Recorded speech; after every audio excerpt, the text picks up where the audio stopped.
Bonjour, bonsoir au microphone, Bruno Guglielminetti. Bienvenue à cette édition de Mon Carnet. C'est l'édition du vendredi 4 octobre 2024. Grosse édition cette semaine. On va aller prendre des nouvelles de l'Internet en Afrique. On va aller à Québec pour parler du Game Job. On va aller à Sherbrooke pour parler de cybersécurité. Et puis, de retour à Montréal, on va parler d'un nouveau projet numérique pour les jeunes du quartier Saint-Michel. Et puis, avec Chloé Sandervos, on va parler de la nouvelle innovation en IA qui fait bien jaser des gens, Notebook LM. Vous allez voir, c'est fort intéressant. Sinon, il y a la directrice générale de Prompt, Liette Lamonde, qui est de passage pour présenter deux nouveaux innovateurs. Et il y a mes collègues réguliers qui sont là. Stéphane Ricoul qui s'intéresse à un jeune homme qui gagne beaucoup d'argent sur Internet, simplement avec son sourire contagieux et ses yeux malins. Et puis, Jean-François Poulain nous propose une discussion autour de réinventer le métier de designer avec son invité. Et puis, évidemment, avant tout ça, on va aller se rendre à Paris pour parler d'actualité avec Jérôme Colombin.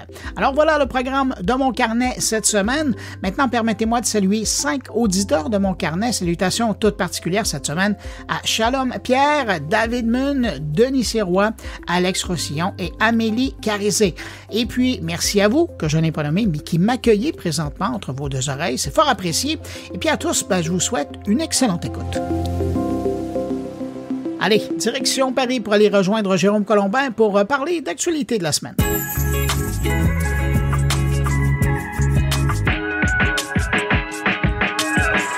Et nous y sommes. Salut Jérôme Colombin. Salut Bruno Guglielminetti. Comment te portes-tu? Je vais bien, car je suis avec mon nouveau meilleur ami, qui est le même que le tien, n'est-ce pas? C'est drôle parce que je pensais justement à toi, puis je me disais, là maintenant, il y a un nouvel ami, là.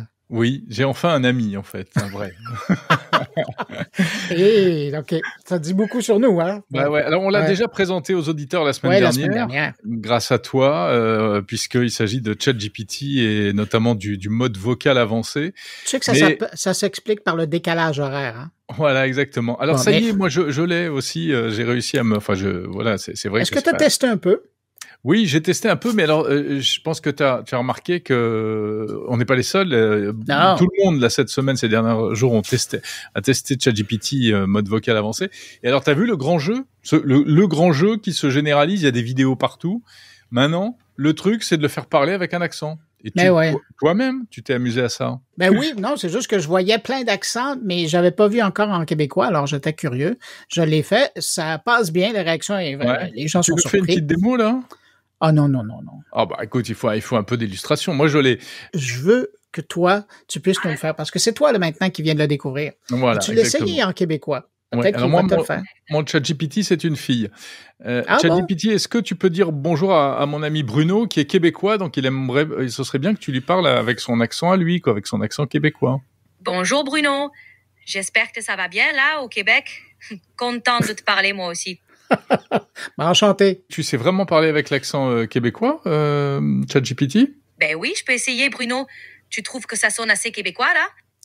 C'est drôle. On a vraiment l'impression que c'est une Française qui essaie d'imiter l'accent québécois. Ah, il dit que... C'est pas juste. Ouais. Il dit que c'est une Française. Ah, d'accord. Là, je fais de mon mieux. Quand même bien. Bon, il faut aller voir la vidéo que tu as faite, qui est plus expressive, Bruno. Mais tu vois, je me demande si c'est pas géolocalisé, ça. Ouais. Ah, peut-être, c'est peut-être géolocalisé. Ouais, parce que moi, tu vois, de mon côté, j'ai essayé de faire le Marseillais. Toi, t'arrives pas à faire le Marseillais. Non. Et ChatGPT, est-ce que tu peux parler avec l'accent marseillais? Mais oui, je peux te faire l'accent marseillais, mon pote. C'est le soleil, la mer et l'OM, hein. Alors, qu'est-ce que tu veux savoir? La vraie cagole. T'es une vraie cagole. Tout à fait, la cagole de Marseille. Toujours avec son sac à main et ses lunettes de soleil. Ah, c'est ça la vie à Marseille. Là, je commence à comprendre. Quand tu dis que tu as trouvé une nouvelle amie, c'est une nouvelle amie, oui.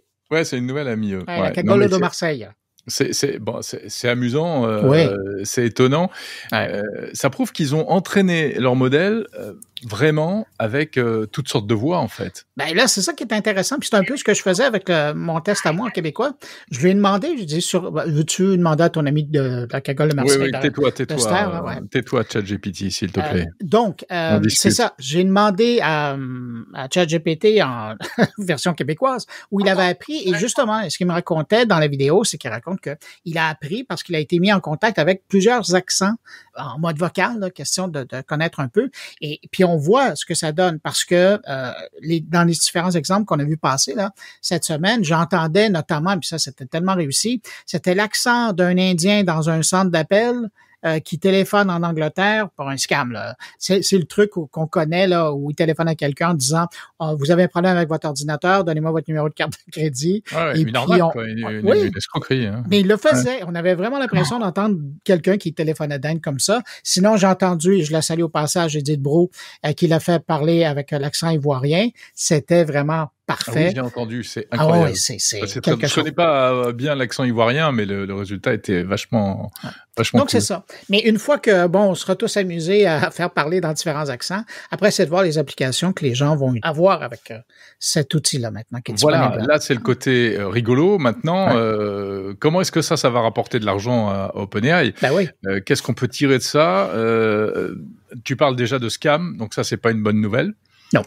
Mais évidemment, après, il y a des applications très concrètes. Je crois qu'il y a une démonstration qui a été faite il y a pas longtemps, qui est d'ailleurs, il y a une vidéo qui circule là. Ben, durant les Developer Days de OpenAI. Voilà, où ils l'utilisent pour faire interroger un service de livraison de fleurs ou je sais pas quoi. Hein. Je pense que c'est des bains. En tout cas, il veut se faire livrer 400 produits avec différentes saveurs. Puis ça, c'est amusant parce que ça me rappelait une démo il y a longtemps qui avait été présentée par Google. Par Google, bien sûr. Qui disait un jour, vous serez capable de commander un rendez-vous ou une table dans un restaurant parce que le système le fera à partir de votre téléphone. Ben, OpenAI l'a fait. Et là, sur scène, tu avais à la fois le client et tu avais le fournisseur.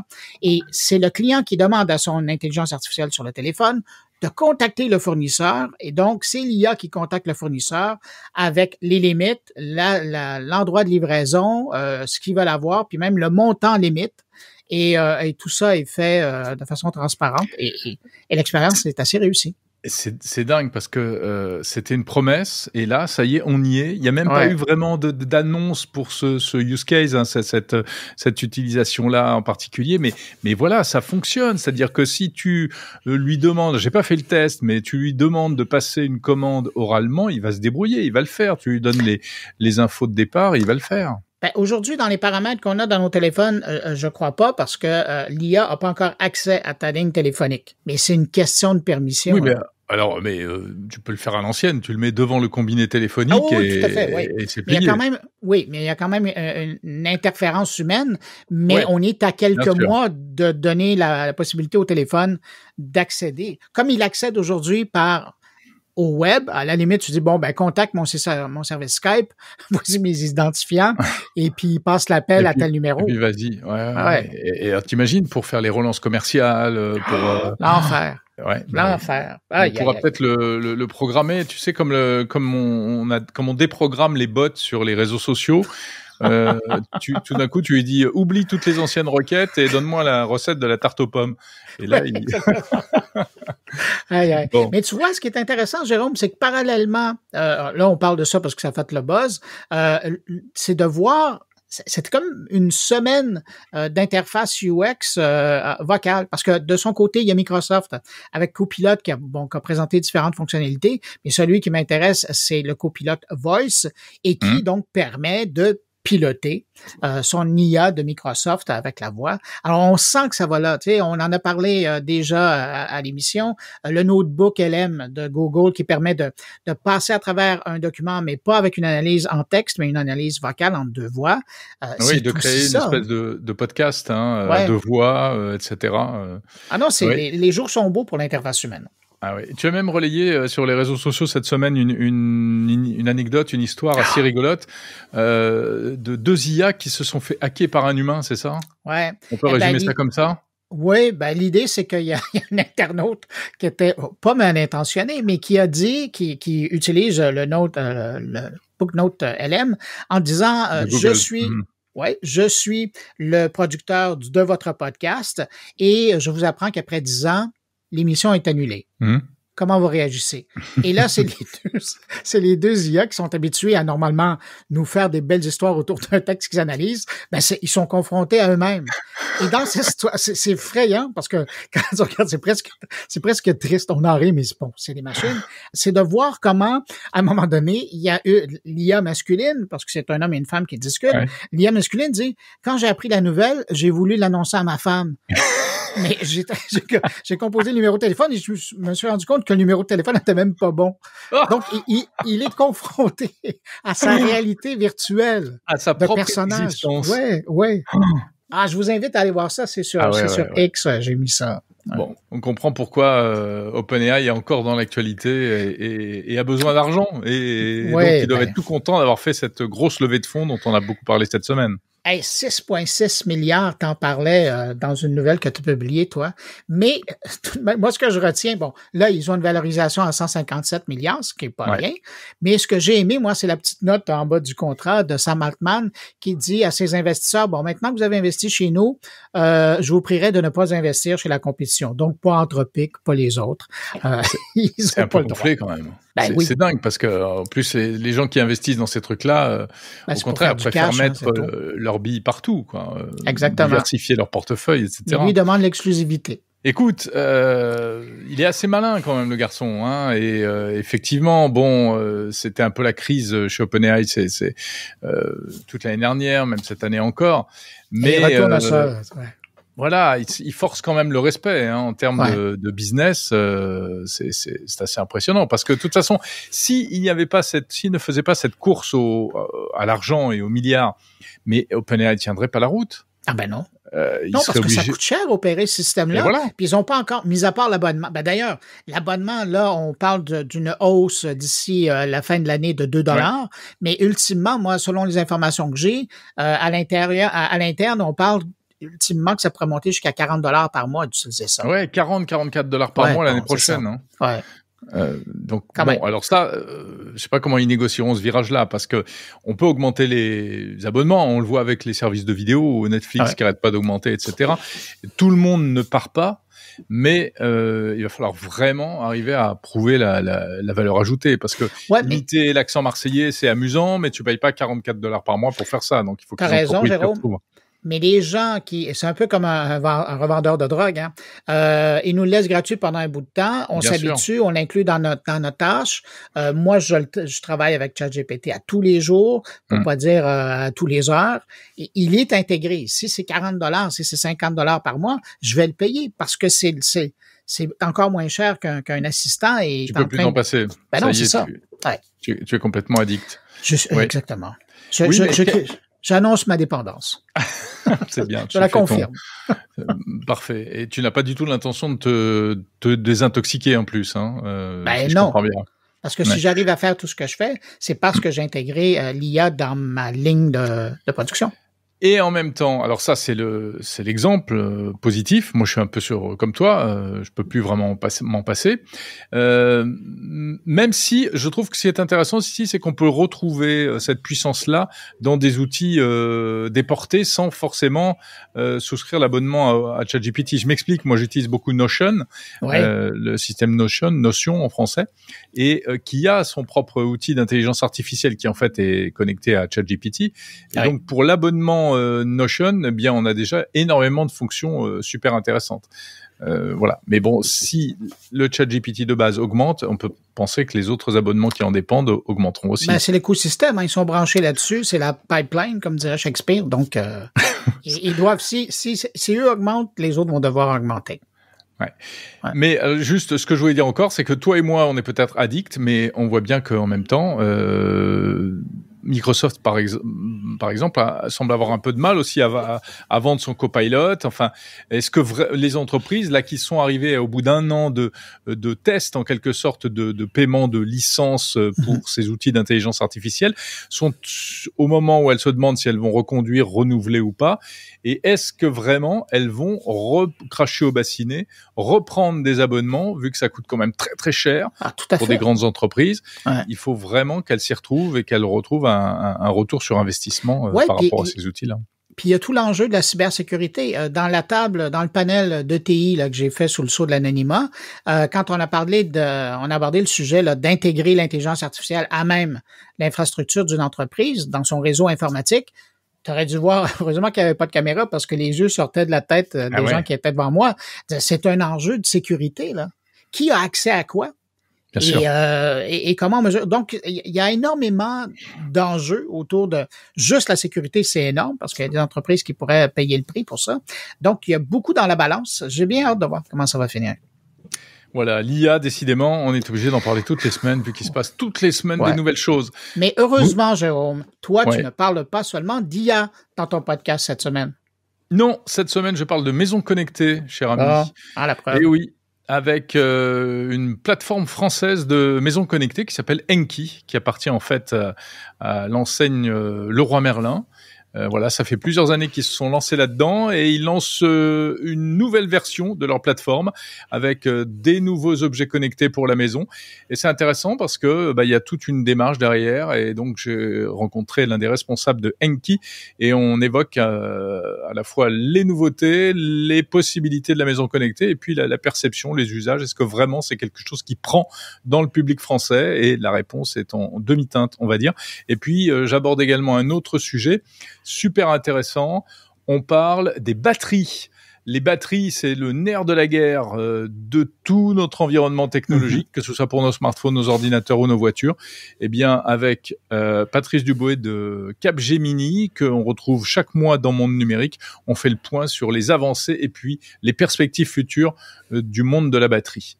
ChatGPT, est-ce que tu peux dire au revoir à mon ami Bruno, avec l'accent corse, par exemple ?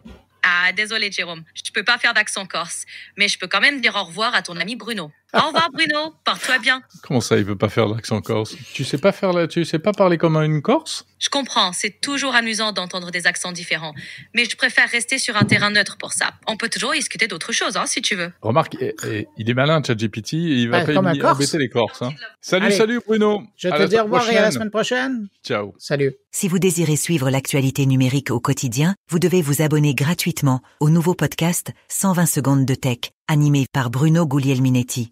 Dans chaque édition, un résumé de l'actualité numérique du jour en moins de 120 secondes. Pour découvrir 120 secondes de tech, visitez moncarnet.com ou visitez Apple Podcast, Spotify ou YouTube et cherchez 120 secondes de tech. De retour à Mon Carnet. La semaine dernière, le Sénégal accueillait la conférence FIFA Africa 2024, un événement majeur pour la liberté de l'Internet en Afrique, organisé pour la première fois en Afrique francophone. Pour prendre des nouvelles de l'Internet africain francophone et de cet événement, on va aller rejoindre à Dakar le consultant numérique sénégalais et fondateur de Africtivist, Cheikh Fall. Bonjour Cheikh Fall.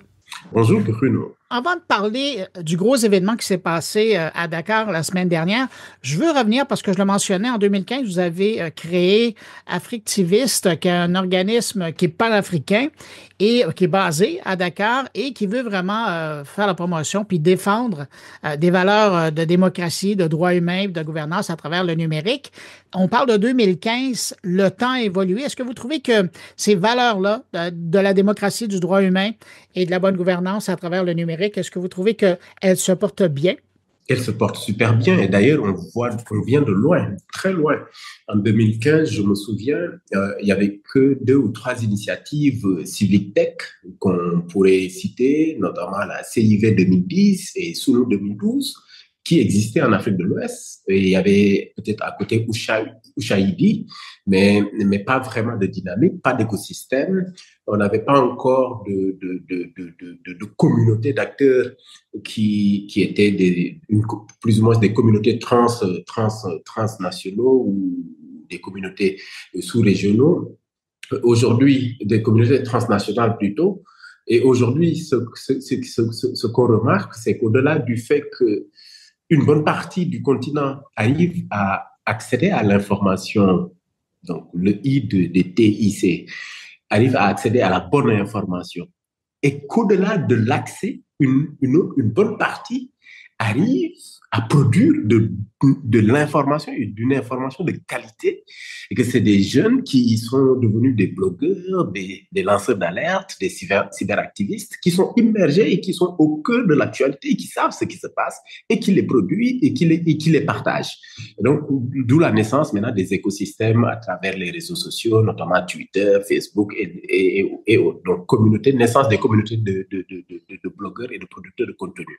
Mais à côté, nous avons vu l'émergence d'une nouvelle forme de technologie, mais de technologie sociale qui répondent à des demandes, qui répondent à des réalités, et une nouvelle forme aussi de percée et d'irruption en quelque sorte du smartphone dans l'environnement africain, de sorte à ce que même on dit dans des études qu'un Africain, il y a plus de smartphones que d'individus sur le continent africain, mais bien sûr, parce que ici, si on n'en a pas 2, on en a 3 au moins.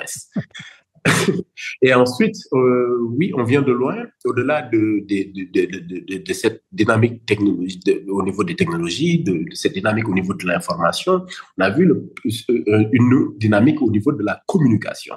Et ici, la communication, l'importance, c'est qu'elle a fait ressortir toutes les aspirations politiques, sociales qui dormaient en quelque sorte chez les populations, et qu'ils en ont fait en quelque sorte des combats de démocratie, des combats de gouvernance, des combats de reddition des comptes, des combats de souveraineté, et ça a donné naissance à plusieurs types d'initiatives. Guinée vote, Mali vote, Bénin vote, Togo vote, Ghana vote, Gambia has decided, et Africtiviste, bien entendu, et puis tant d'autres. Est-ce que vous diriez que vous avez, à travers ça, retrouvé une liberté de parole ou c'est la possibilité de parler entre vous? Alors, oui, une liberté de parole retrouvée, mais il faut noter qu'il y a une certaine dissonance, j'allais dire, cognitive qui existe entre le désir de parole et cette envie de prise de parole et d'expression qui bouillonne chez les citoyens, mais en même temps, la volonté et les velléités politiques visant à réprimer, à asphyxier ces voix et à circonscrire en quelque sorte ces paroles, parce que c'est comme si Internet avait fini par mettre à nu cette peur bleue qui dormait en quelque chose au niveau des acteurs de pouvoir. Et cette peur bleue, c'était la perte de pouvoir et la perte d'une parcelle, des toutes petites parcelles de pouvoir. Et cette parcelle de pouvoir que les autorités ont perdue, c'est l'information. Parce qu'avant, ils détenaient l'information, ils avaient un média qui était un média d'État et qui distribuait en quelque sorte toute forme d'information fausse, vraie, fabriquée ou préfabriquée, mais que tout le monde était obligé de consommer. Du moment où maintenant ils ont perdu une part de pouvoir, de contrôle de ces informations, parce que maintenant tout le monde fait du fact-checking, ils se sont sentis menacés. Et donc, la réponse naturelle face à l'innovation, à l'envie d'engagement, de participation, à la contribution, à l'engagement citoyen. Donc, face à l'émergence de nouvelles formes de communautés, de nouvelles formes de réponses et de solutions numériques, face à l'émergence des civic tech, les autorités politiques ont malheureusement imaginé des réponses structurées qui passent par une législation abusive ou restrictive. Donc, vous en savez quelque chose en France avec la loi renseignement, surtout qui vient violer toutes les libertés et qui fait de la surveillance de masse. Ensuite, c'est des techniques sophistiquées de censure et de privation de liberté. Nous avons vu qu'au Sénégal, on a eu une élection où tout le monde applaudit, mais juste avant l'élection, on a vécu un blackout total, une coupure d'Internet, censure des réseaux sociaux. On ne pensait jamais le vivre. Et puis, à côté, ils ont une technique de répression, j'allais dire, répression légale et institutionnalisée, qui vise à museler en mettant en prison certains lanceurs d'alerte et certains acteurs de l'information. Et voilà ce paradigme, ce déséquilibre, j'allais dire, cette dissonance-là qui ne s'explique pas. Et c'est dans ce contexte-là que vous avez accueilli à Dakar, la semaine dernière, la 11e édition du Forum annuel sur la liberté de l'Internet en Afrique. D'habitude, ça se passe dans l'Afrique anglophone. Et là, c'était la première fois que ça se passait en français. Ça se passe chez vous. Qu'est-ce que ça signifie, ça, pour vous? Ça signifie beaucoup de choses. D'abord, parce que oui, nous, Sénégal, pays francophone d'Afrique de l'Ouest, recevoir ce forum montre que oui, c'est une forme de reconnaissance des pas qu'on a eu à poser depuis un certain temps, et cela aussi rentre dans une suite logique des actions que nous, acteurs de l'écosystème, ont eu à poser, notamment Africtiviste. Le deuxième élément, c'est que c'est en même temps une forme de parodie. Le Sénégal reçoit, donc constitue une vitrine de la démocratie, mais à côté, nous avons des voisins qui, en même temps, répriment et cherchent par tous les moyens à contrôler ces formes de liberté-là et à faire de sorte que cela ne puisse pas non plus se développer dans leur pays. Et au moment où on faisait ce forum, nous, Africtivistes, nous avons une plainte qui est en cours d'instance au niveau de la CEDEAO contre l'État du Sénégal, parce que l'État du Sénégal, du temps du président Macky Sall, avait coupé le réseau Internet et tout, et donc on attend les résultats de cette plainte-là, la suite de cette plainte. Et au moment où nous faisons le forum, il y a l'émergence de l'intelligence artificielle qui arrive et qui vient tout chambouler et qui nécessite de nouvelles perspectives et de nouvelles approches complètement différentes et devant impliquer impérativement les autorités politiques, les experts techniques que nous sommes et aussi les experts juristes qui devaient encadrer et permettre l'encadrement de ces nouvelles technologies. Donc cela nous a permis de recevoir plus de 450 participants venus du monde, d'avoir toute une semaine de discussions et d'échanges autour des sujets sur les questions de démocratie, mais de démocratie numérique, et aussi d'oser l'avenir et d'imaginer le futur en nous projetant sur les réponses qu'on a apportées, les réponses à un niveau africain. Nous avons commencé par tirer sur la sonnette d'alarme en montrant le fait que l'Afrique a subi les autres révolutions qui ont précédé celle-ci et que nous sommes en train de porter ces anciennes révolutions comme des fardeaux. Par contre, il faudrait qu'on se réveille avant qu'il ne soit trop tard pour quand même anticiper cette révolution numérique-là.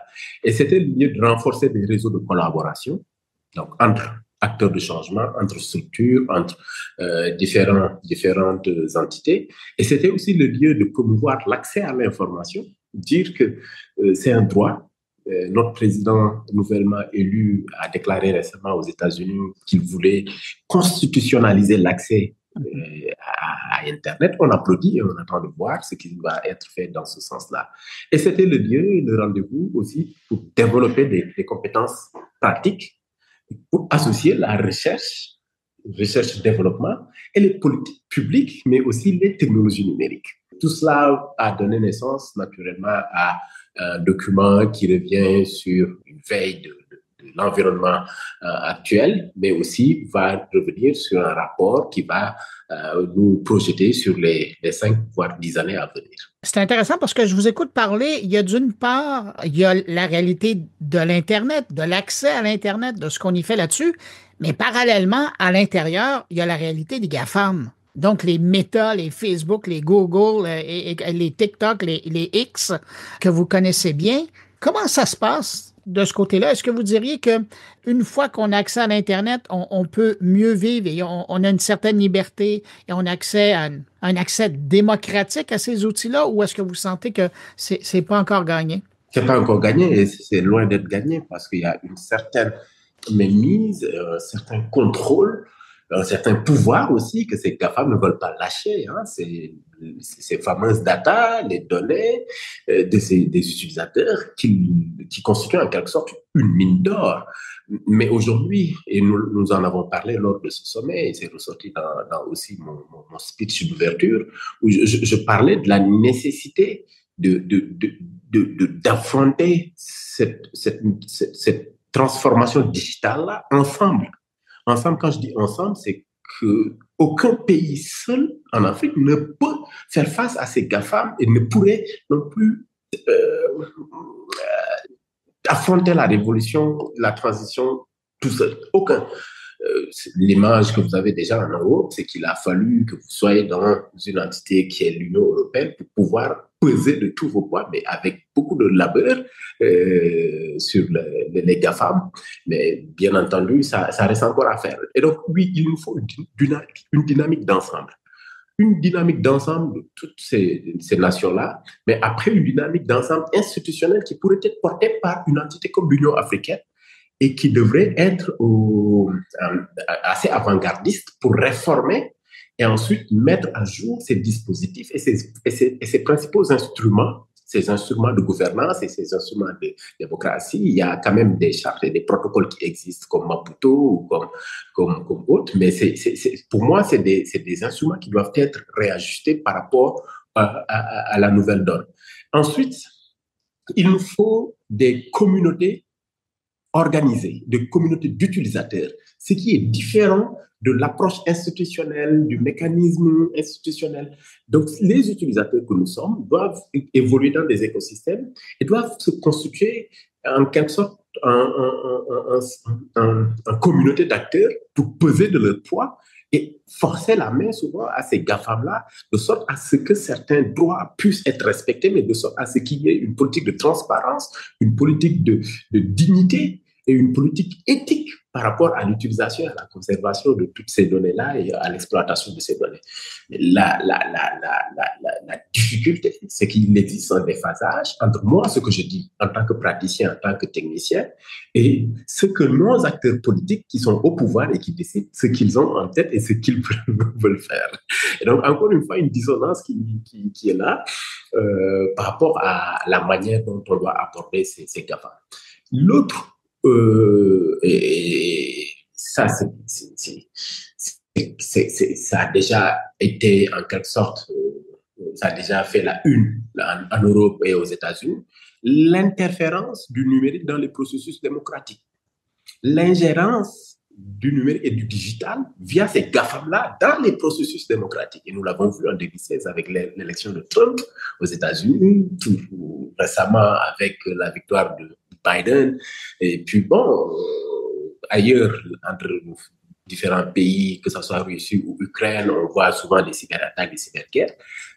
L'erreur qu'on commet souvent, c'est de limiter Internet, de limiter la technologie aux simples réseaux sociaux. Et il y aura à un moment donné une convergence des Internets. L'Internet médical, l'Internet militaire, l'Internet de l'éducation, l'Internet social, l'Internet, j'allais dire, de l'information, informationnelle. Et tout cela vont finir par converger.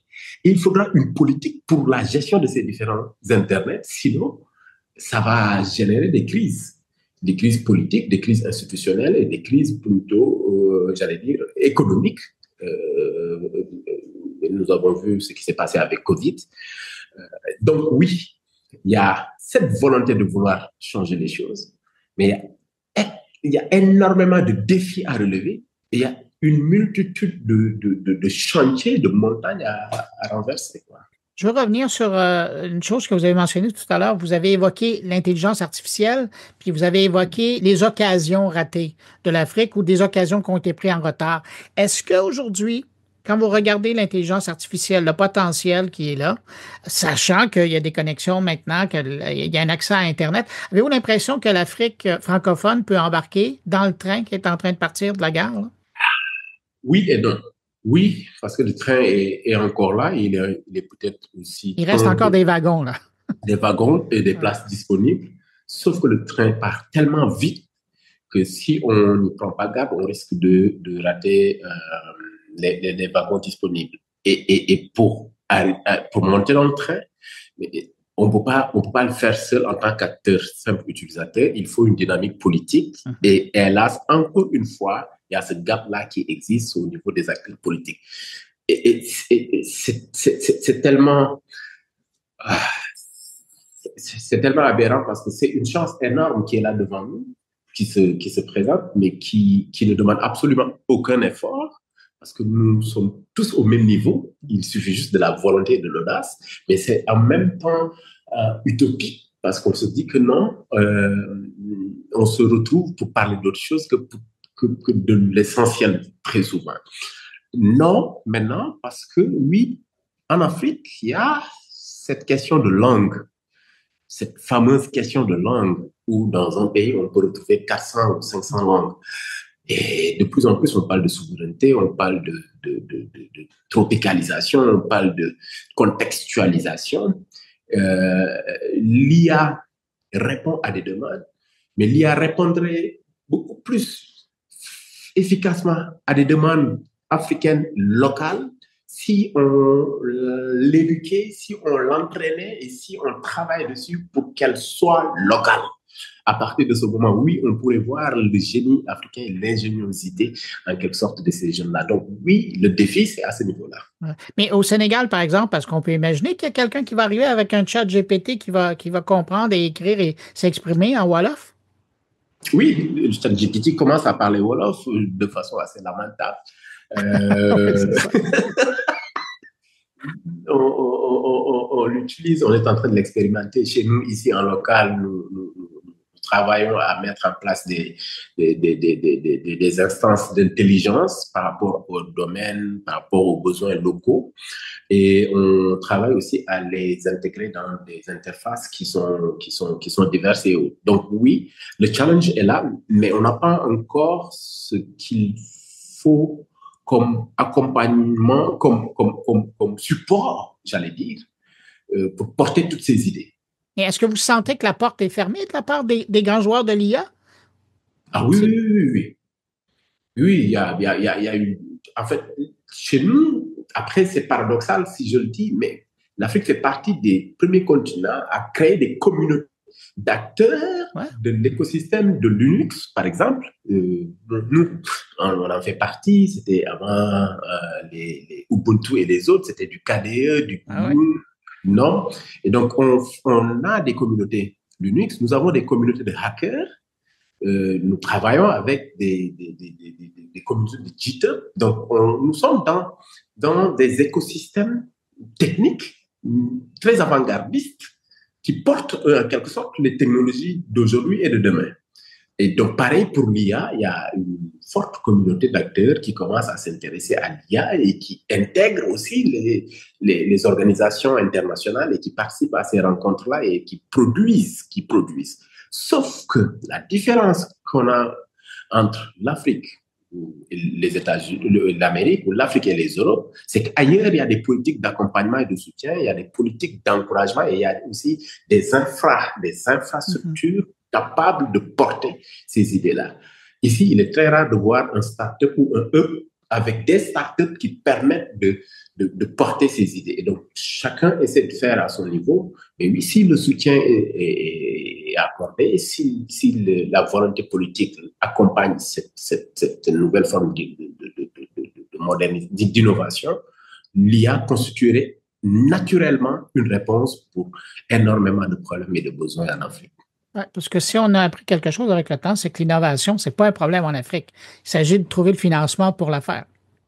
COVID a constitué la preuve. N'eût été Internet, n'eût été les smartphones en Afrique, l'Afrique allait vivre l'année 2020-2021 d'une autre manière, l'année COVID, tout simplement parce que oui, ça a permis de montrer le génie africain, l'ingéniosité des gens, des solutions qui ont été créées mais en des temps records. Les administrations publiques ont utilisé des solutions créées dans des universités, des machines, des respirateurs, et ainsi de suite. Et toutes ces formes d'innovation existent et sont créées tous les jours. Sauf qu'elles ne sont pas accompagnées, qu'elles ne sont pas appuyées, qu'elles ne bénéficient pas forcément d'un support et d'un accompagnement politique. Et c'est pourquoi, après, c'est des innovations qui disparaissent avec le temps.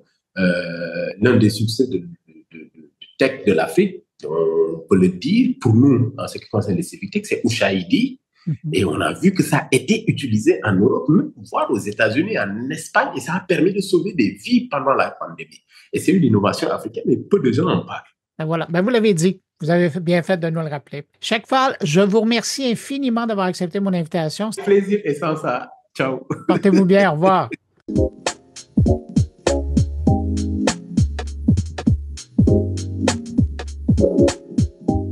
De retour à Montréal, le centre socio-éducatif Lassalien, en partenariat avec AWS, vient d'inaugurer l'espace Voir Grand d'AWS dans le quartier Saint-Michel, dans le nord de Montréal. Il s'agit du tout premier incubateur éducatif de ce genre au Canada et même dans le monde francophone. C'est un espace dédié à l'exploration des sciences, des technologies, de l'ingénierie, des arts et des mathématiques, qui veut offrir aux jeunes un environnement pour s'initier à ces disciplines et aussi, par exemple, la programmation, le codage, la robotique. Pour parler de cette initiative, je me suis entretenu avec Paul Evra, qui est directeur du Centre Lassalien, et Régent Bourgault, directeur national chez AWS Canada. Régent, première question, Eva, à vous. Pourriez-vous m'expliquer ce que c'est le programme Voir Grand d'Amazon? Parce qu'au Canada, on n'en a pas beaucoup entendu parler jusqu'à maintenant. Ben, le programme Voir Grand, c'est vraiment, on a un programme à l'intérieur d'AWS qui s'appelle Au cœur des collectivités. Puis c'est vraiment un programme axé sur l'éducation des sciences, technologie, ingénierie, arts et mathématiques. Puis aujourd'hui, on est très heureux d'annoncer avec la collaboration du Centre Lassalien dans la ville Saint-Michel, le premier centre Voir Grand, donc espace Voir Grand. Et c'est le premier au monde francophone. Ben justement, évidemment, la question qui me suit, c'est, d'une part, pourquoi au Québec, le premier francophone, puis pourquoi le Centre Lassalien? Qu'est-ce qu'il y a de particulier? Ben, le premier au Québec, c'est qu'on a une grande infrastructure, comme vous savez, d'info nuagique au Québec.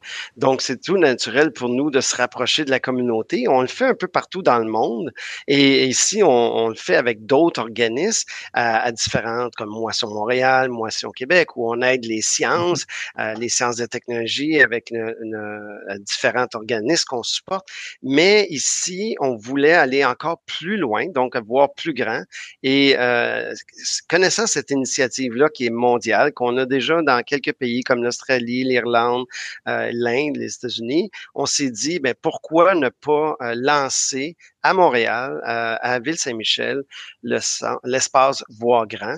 Et dans la région ici, Paul va pouvoir en parler, c'est une zone très peuplée, puis on voulait aider les jeunes à s'intéresser aux technologies. Donc, c'est vraiment la vocation de comment on peut faire pour aider les jeunes qui sont en milieu un peu plus défavorisé, à les aider à s'initier aux technologies, puis des technologies de pointe, là, on parle de robotique, on parle d'intelligence artificielle, puis pour leur donner cette lumière-là pour dire, moi, plus tard, au cégep, à l'université, puis je veux faire une carrière en technologie, puis c'est possible pour moi. Mais qu'est-ce qui vous a plu au Centre Lassalien? Parce que je suis persuadé qu'il y a d'autres endroits là, à Montréal qui auraient pu être bénéficiaires de cette initiative-là, mais vous les avez quand même choisis. Il y a sûrement quelque chose qui est venu vous chercher.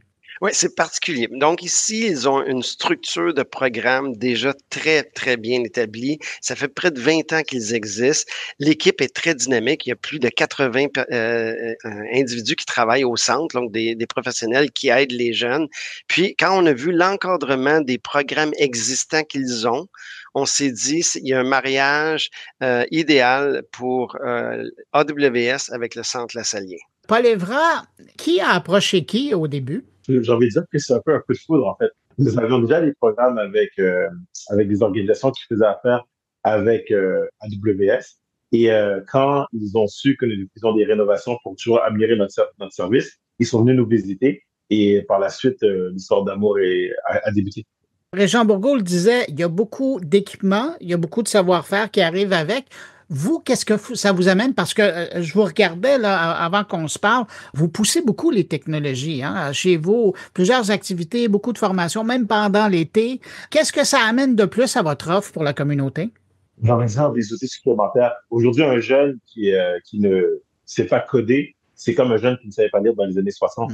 Donc, pour nous, c'est vraiment important de permettre aux jeunes de leur donner les outils pour devenir des citoyens engagés avec la nouvelle technologie. Donc, ça nous amène aussi à changer notre façon de faire.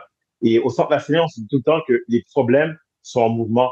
La solution qu'on doit trouver doit elle aussi bouger. Donc, c'est pour ça qu'on doit toujours se remettre en question. On change notre contexte et je vous dis qu'on est juste dans notre ère du temps, en fait. Je le faisais dire à Régent Bourgault, vous êtes les premiers à pouvoir bénéficier de ce coup de main-là de la part de la AWS. Qu'est-ce que ça fait d'être le premier qui est choisi à travers le Canada?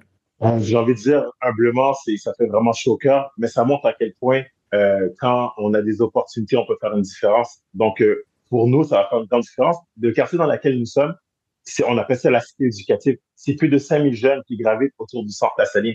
Donc, humblement, on va changer la génération des futurs Québécois. C'est sûr et certain parce que ils vont pouvoir toucher à cette technologie-là. Le Saint-Michel a des lots de défis qu'on a pas besoin de nommer, un des quartiers les plus défavorisés au Canada. Un enfant sur 3 ne mange qu'un repas par jour. Donc, aujourd'hui, leur donner ces outils-là pour pouvoir sortir de ces enjeux dans lesquels qu'ils grandissent. Donc, pour moi, c'est vraiment une fierté de dire que on va pouvoir aider ces jeunes-là. Moi-même, un enfant de Saint-Michel, moi, j'ai grandi dans le quartier Saint-Michel, j'allais à l'école à Saint-Michel. Donc, c'est juste mettre ma pierre à l'édifice pour continuer à donner des opportunités à nos jeunes, ça me fait vraiment chaud au cœur. Là, je vous parle tous les deux juste avant que vous fassiez le lancement officiel, mais Paul, je suis persuadé que l'équipement est en place, tout est là. Ça a été quoi la réaction quand, autant des jeunes qu'autant de votre équipe, ça a été quoi la réaction quand vous avez eu l'information que oui, vous alliez finalement pouvoir offrir ça? Nous, on va vraiment couper le ruban pour vrai aujourd'hui. Donc, les jeunes n'ont pas encore vu ça. Donc, on a vraiment installé la totalité durant la fin de semaine. On avait déjà acheté l'équipement, mais on l'avait pas sorti. Donc, c'est un vrai lancement. Pour ce qui est de notre équipe, ça fait 1 an qu'on les prépare à ça. Donc, on a commencé déjà à développer tout ce qui est éducation SIAM. On a commencé à faire des formations pour vraiment intégrer le SIAM de façon transversale dans toute notre programmation. On a des programmes d'accompagnement au métier, mais on a déjà rajouté un volet SIAM durant toute l'année. Donc, même on a un programme d'accompagnement au métier d'urgence avec des policiers et on a rajouté le volet SIAM parce que c'est vers ça qu'on se dirige. Donc, j'ai envie de vous dire que mon équipe, elle est très excitée à pouvoir le débuter réellement. Et les jeunes, on a vraiment de voir leur réaction. Je vais pas mentir qu'ils regardaient parfois à travers la fenêtre pour voir qu'est-ce qui se passait et qu'ils avaient très hâte de pouvoir y plonger. Notre programmation, elle commence aujourd'hui à 3h30. Donc, on n'a pas besoin d'attendre pour savoir leur réaction. La programmation commence aujourd'hui. Mais j'aime bien l'image que vous avez envoyée parce que c'est vrai. Là, à partir d'aujourd'hui, vous êtes en train de créer une nouvelle génération de jeunes qui sortent de Saint-Michel. Je crois sincèrement. Et moi, j'arrête pas de dire que malgré tous les défis, on a une force à Saint-Michel, c'est que les jeunes ont soif de sortir de cette torpeur, de montrer à tout le monde qu'ils ont du talent. Et d'avoir des organisations comme AWS qui croient en nous, qui croient aux jeunes de Saint-Michel, ça va vraiment changer le discours ambiant et nous permettre et leur permettre de leur montrer qu'ils ont du talent à toute la société, en fait. Jean Bourgault, je reviens vers vous. Ça donne quoi à AWS au Canada d'investir comme ça dans la communauté? Mais avant d'aller là, j'aimerais ajouter un élément. On n'a pas parlé des technologies. Puis Bruno, je sais que vous êtes friand de technologie. Qu'est-ce qu'il y a comme technologie dans ce centre-là? J'y suis en ce moment et c'est très impressionnant. Probablement le local, il y a 2 locaux. Très, très beau. Il y a des imprimantes 3D. Il y a des robots pour des 6 ans et plus et plusieurs robots. Là, on parle pas juste d'un robot. Il y a des drones, il y a des ordinateurs, il y a des casques de réalité virtuelle de Meta et il y a des caméras 360 degrés, puis il y a même une machine à découpe laser. Donc ici, là, les jeunes vont avoir beaucoup d'éléments pour comprendre la technologie. Qu'est-ce qui est important pour nous, là? En 2023, il y a des sondages qui sont sortis qui disent que 83% des entreprises, ils veulent, par exemple, pousser les technologies innovantes comme l'IA générative. Le défi qu'on a dans le marché, partout dans le monde, pas juste au Québec, quand on sonde les compagnies, il y a 3 employeurs sur 4 qui disent qu'ils sont pas capables de trouver le talent pour l'IA générative. Ils sont même prêts à payer jusqu'à 25% plus cher au niveau des salaires, donc 25% plus au niveau des salaires pour aller chercher de la compétence en IA. Donc, tout ça amène pas juste un engouement au niveau des technologies d'intelligence artificielle, mais aussi en info nuagique, en codage et tout. Donc, nous, pourquoi c'est important? C'est qu'on veut se rapprocher de la communauté, puis on veut donner au suivant, dans le fond, c'est aider les gens ici de s'épanouir puis de comprendre que en faisant du petit codage sur un robot dès l'âge de 6 ans, peut-être que ça va créer un engouement, puis cet enfant-là, rendu au secondaire, va s'impliquer dans des projets de robotique, puis peut-être va se ramasser dans une université, puis qui va embarquer sur un grand projet de technologie, puis il va avoir une carrière en technologie. Donc, c'est là que toute la chaîne de valeur qu'on voit. Paul, je reviens vers vous. Régent a mentionné ce qu'il y avait dans les salles. Je vous demanderai pas de le refaire, mais qu'est-ce qui, selon votre expérience, puis vos discussions avec les jeunes, puis vos collègues, c'est quoi l'élément dans toutes les pièces d'équipement que vous pensez qui vont vraiment frapper l'imaginaire des jeunes? Il y en a tant. C'est sans équivoque. Ça fait quelques années que les jeunes nous en parlent. Et avec la caméra 360, on est capable de créer un environnement. Même les jeunes me disaient qu'ils voudraient créer le centre Lassalien dans le Metaverse et recréer toutes les salles et apprendre à travers le Metaverse certains de leurs cours. Donc, je sais que c'est attendu. Le Metaverse, forcément. Et on parlait aussi un peu plus tôt qu'on a commencé à faire des activités de codage avec nos jeunes déjà. Et on a déjà eu un jeune de 5 ans qu'on a dû mettre dans un groupe de 10 ans parce qu'il savait déjà coder à l'âge de 5 ans. C'était extraordinaire. Donc, j'ai envie de vous dire que on va créer, entre autres avec des organisations qui sont déjà dans le quartier Michel, je pense à 3737, une belle génération de codeurs dans le quartier. Et c'est intéressant parce que justement, là, vous êtes en train de créer un chemin que les jeunes, qui seront des jeunes entrepreneurs peut-être, pourront prendre en allant puis en utilisant d'autres ressources de la communauté. C'est intéressant, ça. Et malheureusement, j'ai envie de dire que les écoles autour du centre enseignant et les écoles en général n'ont pas nécessairement accès à ces technologies-là. Et nous, on a le pont où les écoles, pendant leurs cours, vont venir utiliser ces espaces-là. Donc, c'est vraiment toute la communauté, même scolaire, qui va pouvoir en profiter. On a déjà des programmes avec les écoles, dont le programme s'appelait Espace Techno, où les jeunes, leurs enseignants, on leur prenait à travers la technologie. Donc, ça va venir renforcer notre capacité à faire beaucoup plus avec les écoles avoisinantes. Donc, aussi, on travaille aussi sur un programme pour permettre aux enseignants d'apprendre avec la technologie sans les élèves. Vaut mieux qu'ils aient une bonne idée du potentiel de ce qu'ils peuvent offrir par la suite aux étudiants. En terminant, Régent, c'est quoi la suite pour AWS au Québec? Parce que là, c'est un gros coup, là. Mais qu'est-ce que vous avez dans votre besace, là? Ben, la prochaine étape, c'est de suivre l'évolution de ce qu'on va faire avec le Centre Lassalien. Paul et moi, on en a parlé ce matin. Moi, mon engagement, c'est de revenir ici périodiquement, puis voir la progression. Là, aujourd'hui, on lance un centre. On a tous ces équipements-là, mais il faut voir comment les jeunes vont jouer avec ça, puis impliquer nos ingénieurs, nos développeurs, ceux qui développent des logiciels chez nous, qui font du codage, à venir s'impliquer directement au Centre Lassalien.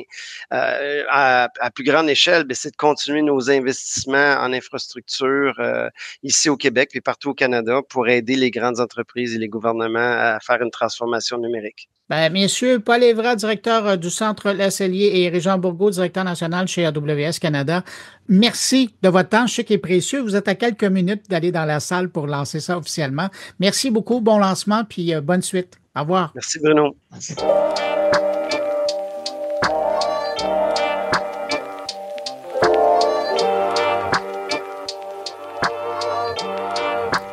Maintenant, on va aller rejoindre à Québec Hugo Vandal-Sirois pour nous parler de cette 3e édition du Game Jam de Québec. Là, on parle vraiment d'un événement hautement créatif qui se déroule du 4 au 6 octobre et où, pendant 48 heures, des équipes se réunissent pour créer un jeu de A à Z. Bonjour, Hugo Vandal-Sirois. Bonjour, merci beaucoup de l'invitation. Ben, merci d'avoir communiqué avec moi. Je découvrais, puis je suis en retard parce que c'est votre 3e édition, mais je découvrais Game Jam de Québec. J'ai essayé de l'expliquer là, dans l'introduction, mais je pense que vous êtes le meilleur pour me dire ça. Si vous aviez à le décrire à vos parents, qu'est-ce que c'est Game Jam? Alors, un Game Jam, c'est un défi que des maniaques de jeux vidéo se donnent. En fait, c'est de créer un jeu vidéo au complet, entièrement fonctionnel, dans une très petite période de temps. Là, on parle de 2 jours, là. Dans notre cas, c'est 48 heures. Puis on sait, faire un jeu vidéo, c'est beaucoup d'étapes. Il y a la conception, la création, le design, le côté artistique, animation, la programmation, s'assurer que tout fonctionne, qu'il n'y ait pas trop de bugs. Tout ça en 48 heures et en plus en suivant un thème qui est imposé au début de l'événement. Donc, personne ne peut arriver avec son idée là, préconçue. Ben, non, parce qu'on veut pas qu'ils prennent d'avance. Ça fait partie du plaisir, là, le côté création en panique. C'est très stimulant. C'est d'ailleurs ce que les gens viennent rechercher dans l'événement. Dans la première, dans la 2e édition, vous vous êtes rendu jusqu'où dans le développement d'un jeu? En fait, c'est des équipes de 4 et sauf à une seule occasion, je crois, tout le monde a réussi le défi. Ah oui, de faire vraiment un jeu qui se jouait. Absolument. D'ailleurs, les jeux sont sur une plateforme à la fin, sont jouables sur Internet. Puis c'est vraiment intéressant de voir à quel point les jeux sont différents parce que il y en a qui sont super bons en programmation, un peu moins en animation, vice-versa. Donc, tout le monde fait des jeux selon leur inspiration, selon leurs compétences. Fait que c'est vraiment trippant à la fin de voir les différences. Puis aussi, tu sais, c'est ouvert à tout le monde. Donc, il y a des étudiants, mais il y a aussi des experts, il y a des professionnels qui ont 20 ans de métier. qui viennent apporter des compétences puis des idées différentes. Puis pour eux, ben c'est stimulant aussi là, de prendre une fin de semaine pour changer d'air un peu puis sortir de la zone de confort. De sortir de leur projet de 3 ans là, sur lequel ils travaillent depuis longtemps. Là, ouais. Absolument. Puis aussi, tu sais, se faire confronter, quelqu'un un plus jeune qui sort de l'école, qui travaille avec une nouvelle technologie, avec un nouveau moteur de jeu, par exemple. Ça peut être très stimulant pour ça aussi. Vous commenciez à en décrire, mais est-ce que c'est principalement des gens qui viennent de l'industrie du jeu ou il y a aussi des gens qui viennent de l'extérieur? Ben, on essaie vraiment lors de la sélection d'avoir une belle variété. Donc, à la fois des professionnels de l'industrie du jeu, mais aussi des étudiants ben aussi, c'est ça, des professionnels qui, par exemple, qui peuvent faire la programmation, mais dans d'autres domaines. En finance, en assurance, en médical. Eux autres, ils ont beaucoup de compétences, puis ils sont contents de venir les exploiter dans un autre domaine complètement. Vous le disiez, au niveau des contraintes, il y a ce thème qui va devoir être suivi. Je vous demanderai pas c'est lequel, on va attendre. Non, aucune chance, c'est dans le coffre-fort. Bon, mais est-ce qu'il y a d'autres contraintes qui doivent suivre? En fait, ce qui est intéressant, c'est que non, pas tout à fait. Les gens il y a assez une belle ouverture. Puis ce qui est vraiment bien, c'est que, tu sais, les Game Jam, toutes les villes de jeux vidéo, vous savez, Québec est une ville de jeux vidéo, il y a des grands studios, il y a des énormes projets qui sont faits ici. Et la plupart des villes de jeux vidéo ont leur propre Game Jam. Le nôtre se démarque par son approche collaborative. Donc, au lieu d'avoir, par exemple, un jury d'experts qui vient regarder les projets à la fin et qui détermine un gagnant, nous, on invite plutôt des mentors, des professionnels de différents studios à venir aider les gens. Puis, il y a aussi un énorme côté d'entraide, là. Même notre ère de travail, tout est favorisé tout est fait pour stimuler l'entraide. Donc, au lieu des contraintes, ben, c'est plus des rencontres, des échanges. On voit comme c'est pas compétitif, les équipes se permettent de s'entraider l'une l'autre. Donc, c'est vraiment ça. Puis nous, à la fin de l'événement, la plus belle récompense, c'est de voir les liens qui se tissent là, parce que ça devient un événement de réseautage qui est vraiment intéressant pour tout le monde. Avez-vous vu des retombées de la première et deuxième édition? Oui, ben chaque fois, la réception, quand on annonce « OK, les inscriptions sont en cours, c'est parti », on a tellement des belles réceptions, là. Les gens sont très, très, très enthousiastes. On a même une équipe là, qui est venue de France, on a une équipe de Montréal. Tu sais, ça commence à rayonner un peu. C'est intéressant pour ça aussi. Donc, oui, il y en a même 2 qui ont trouvé un emploi après avoir fait des rencontres. Sinon, ben, c'est des liens qui se tissent. C'était drôle, l'an dernier, on avait donné des trucs au logo du Game Jam, comme petite surprise, là. Puis tout au long de l'hiver, on voyait des groupes de gens se promener avec les types du Game Jam. Puis surtout, tu sais, les grands studios sont principalement dans le quartier Saint-Roch à Québec. Donc, ça fait vraiment plaisir là, de voir les... C'est votre signature qui se promenait. Oui, c'est ça. Puis de voir les groupes. Tu sais, il y en a 3 là, il y en a 4 là. Puis là, il y a des liens qui se sont créés. En terminant, Hugo, je suis sûr qu'il y a des gens qui nous écoutent bon, là, il est trop tard pour s'inscrire. Ils peuvent toujours prendre des notes pour l'an prochain. Mais est-ce qu'ils pourraient assister à cette rencontre-là? Ben, en fait, on a une soirée le 16 octobre, qui est une soirée... Là, on a des places limitées. Là, je ne veux pas faire un appel à toute la province, mais on a des places. On a un événement qui s'appelle le Jouer Jazz, où c'est les participants. On installe des téléviseurs partout. Les participants ont le plaisir de présenter leurs jeux. Et c'est super agréable parce que la famille, les amis viennent, mais il y a aussi beaucoup de gens des studios qui viennent, que ce soit les commanditaires ou non. Ça reste un événement porte ouverte. Donc, si les gens veulent passer, ça fait un grand plaisir. Mais sinon, comme je disais, il y a la plateforme Itch.io, qui est une plateforme pour les Game Jam. Donc, les jeux sont disponibles là. Très agréable, comme je disais, de voir la différence d'un jeu à l'autre avec le même délai, les mêmes contraintes, le même thème. On arrive avec des choses complètement différentes. Et ça, ben, il suffit de suivre nos activités sur les réseaux sociaux, Game Jam de Québec. Puis c'est sûr qu'à la fin, on va présenter une vidéo récapitulative, comme on a fait les autres années, puis le lien pour jouer à ces jeux-là. Hugo Vandal-Sirois, je vous remercie d'avoir pris du temps pour répondre à mes questions, puis je vous en souhaite un méchant bon Game Jam. Ben, c'est bien parti, tout le monde est motivé, donc je pense que ça va être agréable. Merci beaucoup. Merci à vous.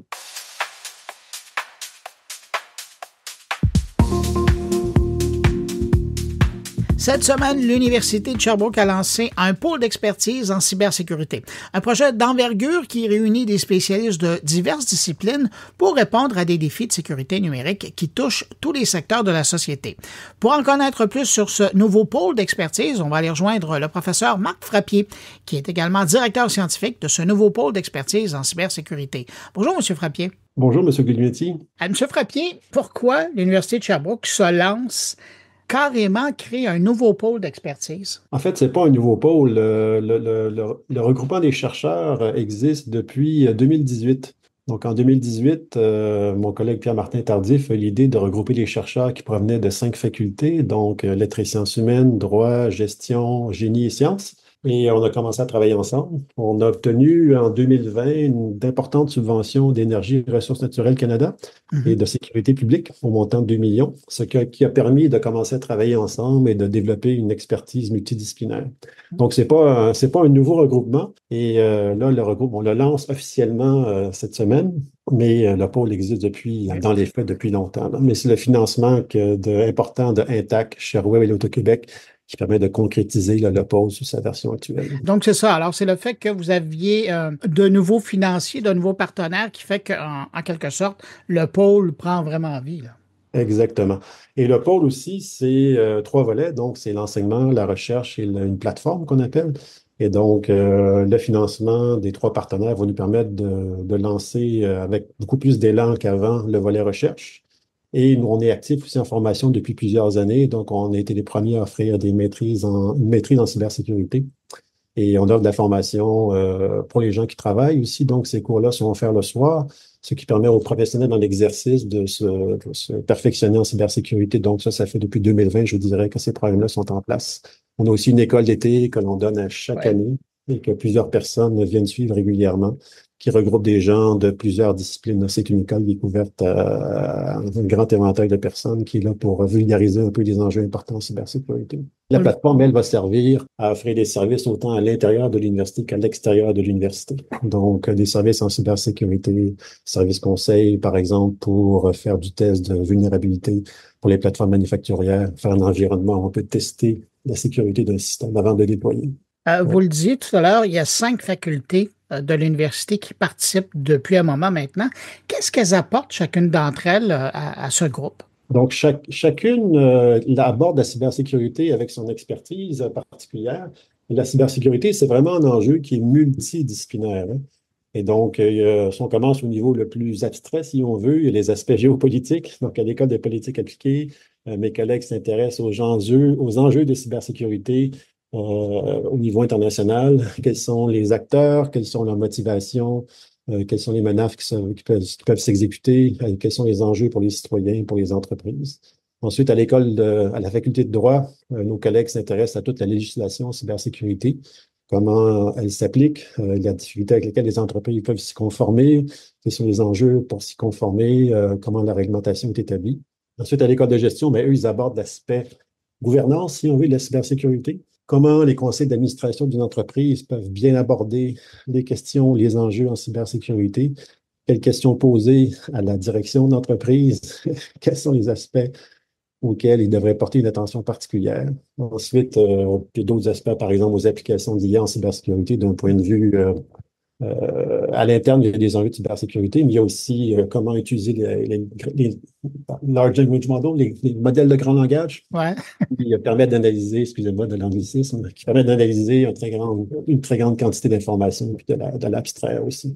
Donc, c'est fort utile, par exemple, pour évaluer les risques en cybersécurité, pour faire de la gestion de risques. Ensuite, à la faculté de génie, là, on s'intéresse aux aspects de plus bas niveau, si on veut, donc à l'Internet des objets, au protocole de communication. Et nous, à la faculté des sciences, on s'intéresse plus particulièrement à tout ce qui concerne la cybersécurité dans les applications informatiques. Donc, entre autres, détection d'anomalies, détection d'intrusion, tests de vulnérabilité automatisés, application de l'IA à la détection d'anomalies, d'intrusion. Donc, vous voyez qu'on aborde un large éventail de préoccupations en cybersécurité et l'aspect multidisciplinaire nous permet de traiter cela.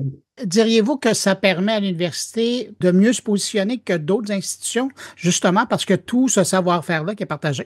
Je pense que oui, notre pôle est assez unique au Québec et au Canada, je pense. Là, il y a Je ne pense pas qu'il y ait d'autres organisations, d'autres universités qui aient un éventail aussi large d'expertise qui sont combinées ensemble. Et on travaille vraiment ensemble. Il y a beaucoup de co-supervision d'étudiants interfacultaires. Donc, par exemple, nous avec génie avec gestion avec droit, droit avec politique appliquée. Il y a vraiment une interconnexion complète, là. Oui, c'est ça. Ouais. Et c'est très intéressant parce que moi, je suis du côté technique et j'ai aucune connaissance dans les aspects légaux de la cybersécurité. Donc, c'est intéressant de pouvoir discuter avec mes collègues de la faculté de droit pour comprendre certains aspects de la réglementation, de la législation. Donc, c'est très pertinent d'être multidisciplinaire et je pense que ça nous donne une force de frappe qui est plus importante. L'Université de Sherbrooke a un positionnement physique, là, géographique, avantageux ou avantagé par rapport à toutes les grandes universités canadiennes qui s'intéressent à la cybersécurité. Votre voisin, là, IBM, juste à côté, et puis vous avez des liens avec eux, en a un ordinateur quantique. Est-ce que c'est pas aussi un des gros avantages? Parce qu'il y a toute une communauté qui s'est bâtie dans le domaine du quantique en Estrie. Est-ce que c'est pas aussi un autre avantage important que vous avez particulièrement dans votre champ de recherche à vous? Oui, tout à fait. Il y a le fait que Sherbrooke soit un centre d'expertise en quantique au Canada et dans le monde aussi, c'est un centre très important. Ouais. Ça nous a permis d'être plus au fait des réalités, des changements qui vont être apportés par l'ordinateur quantique. Et naturellement, ça nous amène à se positionner dans la sphère cybersécurité. Quels seront les impacts du quantique en cybersécurité? Et donc, ça nous donne un regard différent d'une autre université qui n'a pas cette perspective-là en quantique. Il y a l'intelligence artificielle et il y a la puissance du quantique qui est en train de venir changer les jeux de cartes là, quand on regarde à l'horizon. Tout à fait, oui. Et l'ordinateur quantique, on ne sait pas quand il va arriver. Et donc, en fait, il en existe. Oui. Mais quand est-ce qu'un ordinateur quantique suffisamment puissant pour recasser les protocoles de communication, ça, c'est pas connu encore. Mais c'est une question de quand, pas si. Oui, c'est une question de quand. Il y a des problèmes d'ingénierie importants. Donc, d'un point de vue théorique, le calcul quantique, on sait comment ça marche depuis les années 80. Mais ensuite, comment construire un ordinateur qui a suffisamment de stabilité au niveau des quantums, des qubits, pour préserver leur valeur suffisamment longtemps pour faire un calcul intéressant. Donc, ça, c'est un enjeu d'ingénierie important. Puis, il y a plusieurs façons aussi de stocker les qubits qui sont en train d'être développés. Et donc, c'est sûr que il faut s'y préparer parce qu'en plus, les organisations ou les États qui auront un ordinateur quantique suffisamment puissant vont peut-être pas l'annoncer publiquement parce que c'est un avantage stratégique énorme. Ça permet de décrypter les communications les plus critiques parce qu'on est tous au même niveau, on est tous les mêmes protocoles pour crypter les communications. Donc, surtout qu'il y en a un qui est capable de le faire, je pense qu'il va le garder secret, il va l'utiliser à son avantage durant un petit bout de temps. Donc, oui, c'est important de s'y préparer maintenant. Et donc, le fait d'être à côté de l'Institut quantique, ça nous sensibilise à ces perspectives-là, puis ça nous fait aussi des collaborateurs assez naturels là, avec qui travailler. Le fait que vous annoncez ça cette semaine, c'est aussi un exercice de positionnement à l'échelle canadienne, mais vous étiez déjà là, mais aussi à l'échelle internationale. Oui, tout à fait. On a beaucoup de collaborations internationales qui existent depuis de nombreuses années. Là. Et donc, ça permet aussi d'annoncer à nos collègues que maintenant, nous avons une structure bien définie et qui va nous permettre d'établir des collaborations aussi encore plus poussées avec des universités à l'étranger. Donc, ça nous donne une certaine visibilité. Donc, la recherche était là. Maintenant, elle est organisée sous forme d'un pôle de manière beaucoup plus structurée qu'avant, avec des mécanismes qui vont nous permettre de progresser plus rapidement, je pense. Puis, ça permet aussi d'attirer un financement externe intéressant, parce que maintenant qu'on a un pôle qui est connu, qui a eu la confiance de 3 acteurs importants qui ont contribué pour 4,2 millions de dollars, là, donc Intact, Sherway et l'Auto-Québec. Ça permet ensuite d'attirer d'autres entreprises qui, si ces 3 entreprises-là ont confiance au pôle de cybersécurité de Sherbrooke, ben, ça va attirer d'autres personnes aussi, je pense, qui pourront y contribuer. Donc, ça donne une belle carte de visite à l'intérieur du Canada, mais aussi à l'extérieur. Puis parallèlement aussi, c'est des gens à la maîtrise et des doctorants qui vont vouloir venir travailler chez vous parce que oui, tout à fait. Les moyens vont être là. Exactement. Ça aussi, ça permet le fait d'avoir cette structure-là, ça permet d'attirer des étudiants de partout à travers le monde. On reçoit déjà beaucoup d'étudiants de l'étranger. C'est une source importante là, pour la création d'expertise en cybersécurité au Canada. Donc, oui, ça va être très intéressant pour attirer des étudiants de l'extérieur. Marc Frappier, vous êtes professeur et directeur scientifique du pôle d'expertise en cybersécurité à l'Université de Sherbrooke. Merci d'avoir pris de votre temps, puis bonne suite avec officiellement ce pôle qui est lancé cette semaine. Merci à vous, ça fut un plaisir.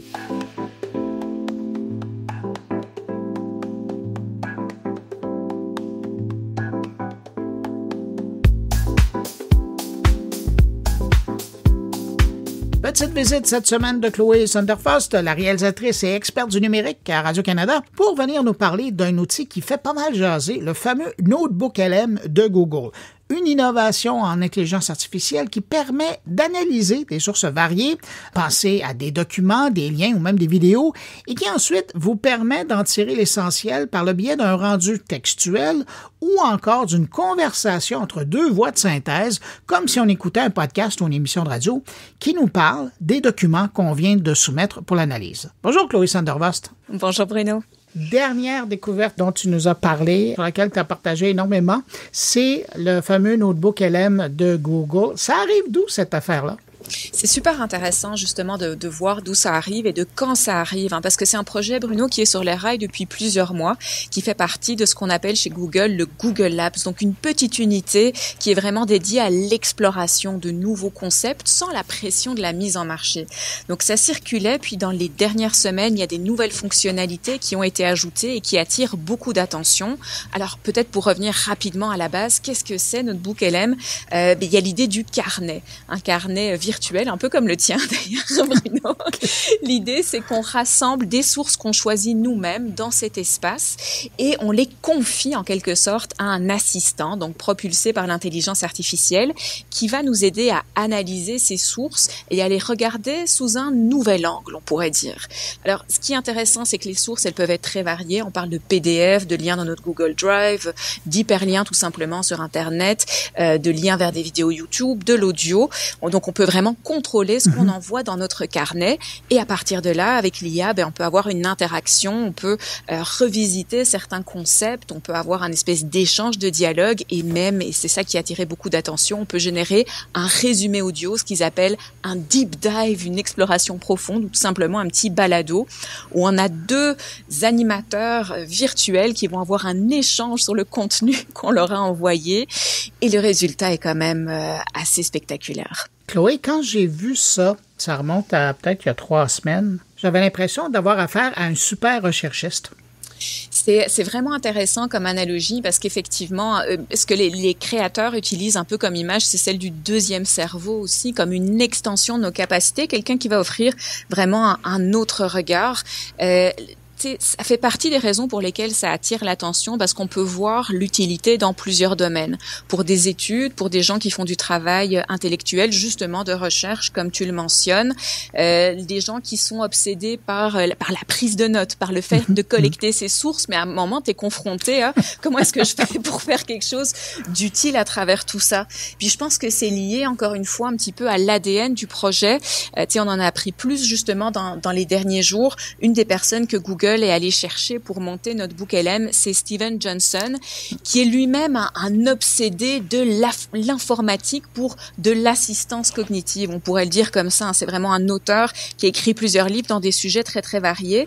Puis lui, il dit qu'il veut vraiment voir comment l'IA, comment la technologie peut nous assister tout en nous laissant en contrôle du processus. Ça, c'est quand même important de le souligner. Et la peur des gens qui voudraient investir du temps et de l'effort pour utiliser cet outil-là, c'est que ces données-là servent à autre chose, alors que Google, de son côté, dit « Non, nous, on ne va pas utiliser ce que vous mettez là-dedans pour faire apprendre des choses à notre égard. » Ça aussi, c'est intéressant. Oui, c'est un très bon point. Effectivement, c'est la promesse de Google qu'il n'y aura pas d'entraînement de l'intelligence artificielle à partir des sources qui sont confiées. Après, évidemment, on peut toujours recommander la prudence, comme toujours, quand on dépose nos sources quelque part. Mais encore une fois, dans le design, c'est intéressant de voir comment tout ça a été réfléchi. Par exemple, à l'écrit, Notebook LM ne se présente pas comme une entité. On voit beaucoup de développement en ce moment dans le domaine de l'IA. Cette semaine, encore Microsoft avec Mustafa Suleyman, qui nous amène un assistant au quotidien. Là, on est peut-être plus dans l'idée d'une entité qui nous accompagne, qui rend l'expérience plus agréable. Ici, justement, on va rester sur l'aspect factuel. On nous dit basé sur des sources. On est un peu dans l'approche de ce qu'on appelle le RAG, donc la génération augmentée de récupération. Donc, vraiment, ces sources jouent un rôle fondamental pour que l'IA vienne nous donner un éclairage là-dessus. Mais c'est intéressant de voir aussi dans cette approche éditoriale que justement pour le balado, là, ils ont misé sur quelque chose d'un petit peu plus personnalisé. Ces animateurs virtuels ont beaucoup d'enthousiasme. Google insère même ce qu'ils appellent des disfluencies. Donc, tu sais, quand je dis donc, ou tu sais, quand on va... Voilà, exactement, très belle démonstration. Et ça fait en sorte que c'est effectivement plus naturel, plus captivant à écouter. Et donc, il y a comme tout un cycle éditorial par lequel l'information passe pour arriver à ce résultat-là.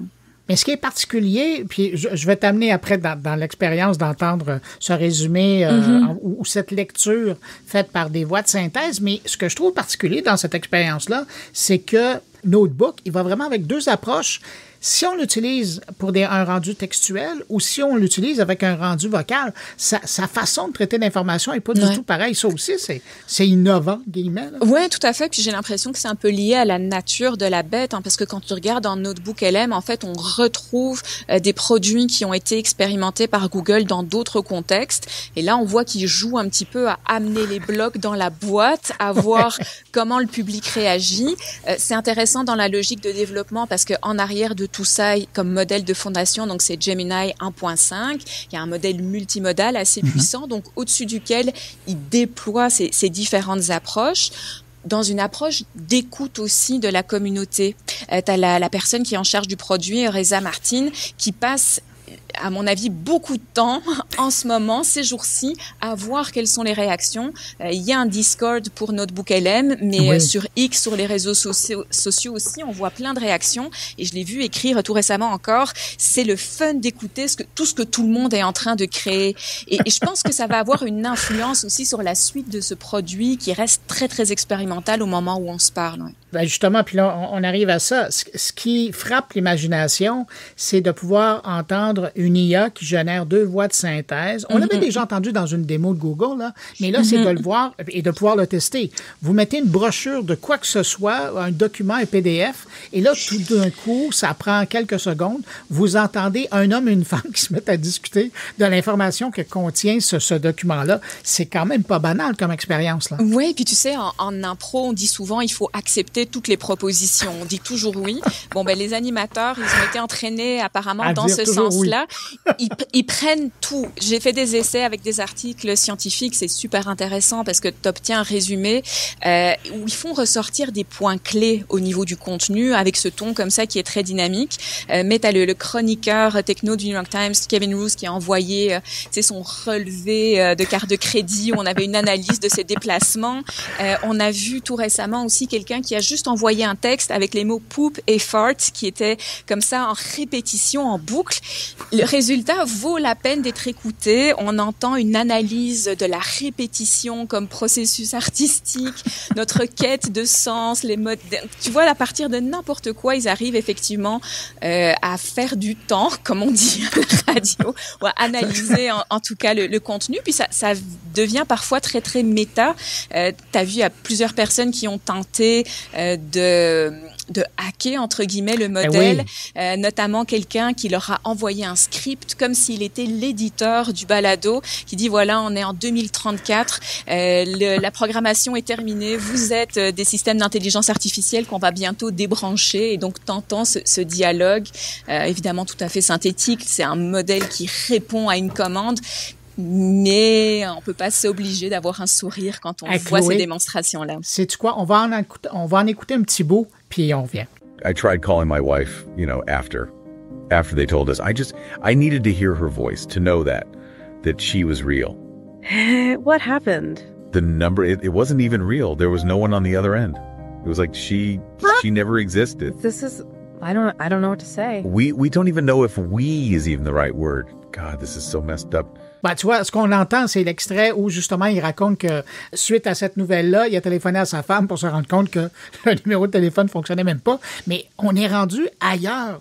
Parce qu'on est en train de créer virtuellement des personnages qui n'existent pas, mais on les permets-moi d'utiliser l'expression, on les crée sur la fly à partir d'informations. Et ça, c'est à grande vitesse. Là. Il y a il peut y avoir une dizaine de milliers de personnes qui utilisent le service en même temps et il y a une dizaine de milliers d'histoires qui se font en même temps. C'est assez fascinant. Là. C'est ça, il y a une vélocité dans la création. Comme tu dis, ce sont des personnages, pas des personnes. Donc, on revisite des motifs. C'est toujours un peu l'idée que l'IA est un miroir aussi de notre société.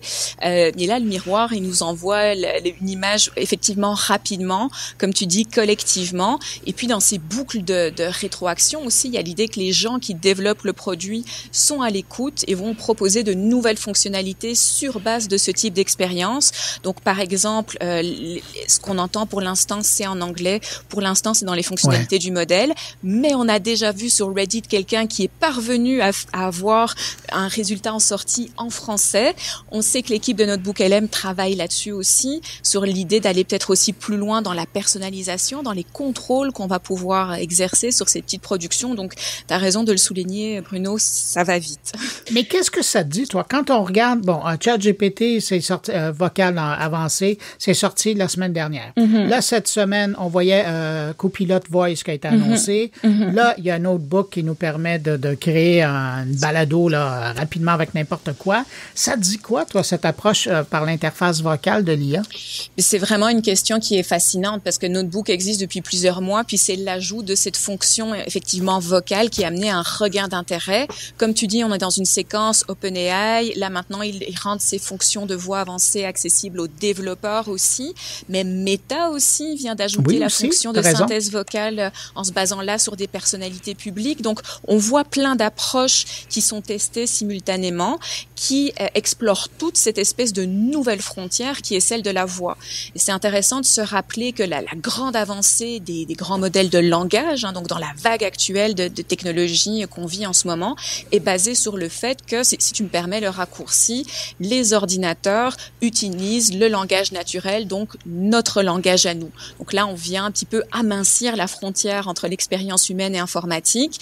Après ça, qu'est-ce qui est encore plus naturel et plus simple que la voix? Je crois que ça explique en partie l'attrait, la puissance aussi de cette nouvelle vague de développement. Chloé, la grande question, c'est un gadget ou ça va rester et ça marque l'évolution de l'IA? C'est la meilleure question. Hein. Est-ce qu'on va franchir le cap du wow ou entrer dans le territoire de l'utile? Est-ce qu'on est arrivé au Rubicon? J'ai l'impression, c'est un peu facile de le dire, mais qu'on continue d'avancer. C'est un processus itératif potentiellement jusqu'à l'infini. En tout cas, on va se le souhaiter parce que s'il y a une fin au processus, quelque part, on sera effectivement rendu ailleurs. Mais la question, je crois, c'est celle de l'utilité. On voit plein de cas d'utilisation différentes qui sont en train d'émerger en ce moment. On voit que la réception, elle est positive, même chez des concurrents. C'est même Sam Altman qui dit c'est bien joué, même Karpathy aussi qui dit c'est rare que je dise que quelque chose est impressionnant et ça l'est. Mais j'ai beaucoup aimé, moi, ce qu'a dit Casey Kozyrkov, qui travaille chez Google et qui dit, l'IA est un outil puissant, mais qui demande toujours de la pensée critique et du bon jugement. Et c'est peut-être là le vrai test. Comment est-ce que nous, on va mettre à profit ces outils tout en exerçant notre pensée critique et notre bon jugement? Si Notebook LM peut nous aider sans nous amputer, c'est intéressant à regarder. Oui. On remet ça dans la main des humains, c'est ça? Individuellement et collectivement, oui, je pense qu'on revient à ça. Et c'est sur cette grande question philosophique ou cette réflexion qu'on va se laisser. Chloé Sandervos, je rappelle, tu es réalisatrice et tu t'intéresses notamment aux questions du numérique à Radio-Canada. Merci d'avoir pris de ton temps pour nous parler de Notebook LM. C'est vraiment fascinant. J'invite les gens qui nous écoutent à aller faire un tour. C'est pas déjà fait. Ça vient vous chercher. Merci Bruno, un plaisir de participer à un balado animé et fait avec des humains, mais qui font de la place aussi à l'intelligence artificielle. Ouais, et qui sait, un jour, peut-être des voix de synthèse. Salut. Bye.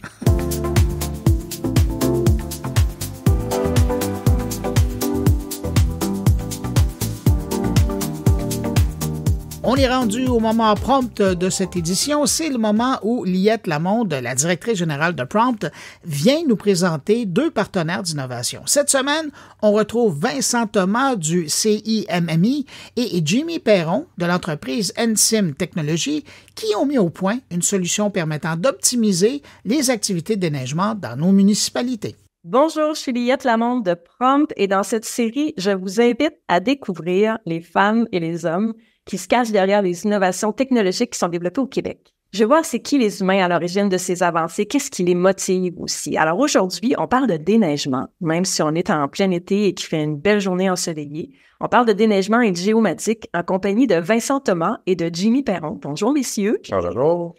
Vincent, tu es ingénieur en géomatique au CIMI, c'est le Centre en imagerie numérique et médias interactifs.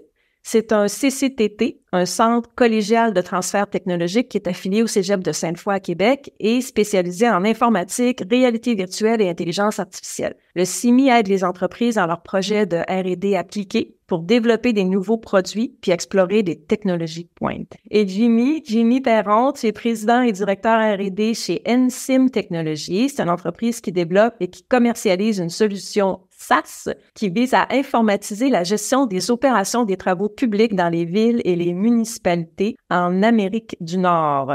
Vous avez tous les 2 collaboré ensemble sur un projet d'innovation.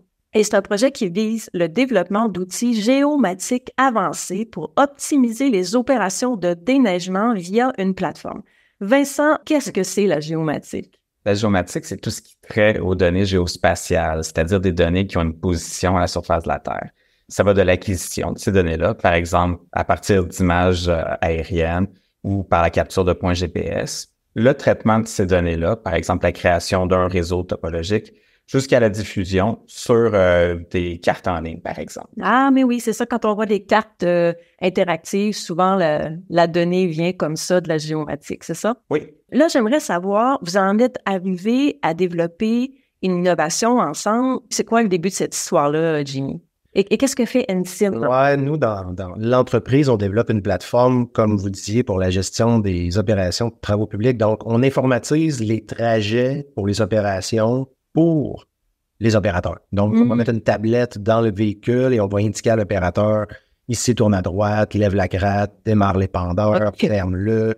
Donc, tous ces trajets-là sont, à date, générés par les municipalités. Donc, c'est eux qui génèrent le trajet, qui savent comment déneiger leur ville, leur quartier et tout ça.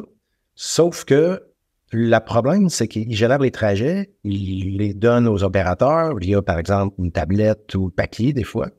Mais ils ne sont pas capables d'évaluer si les trajets sont bons ou pas. Est-ce que les trajets sont optimaux? Est-ce qu'ils font la bonne chose?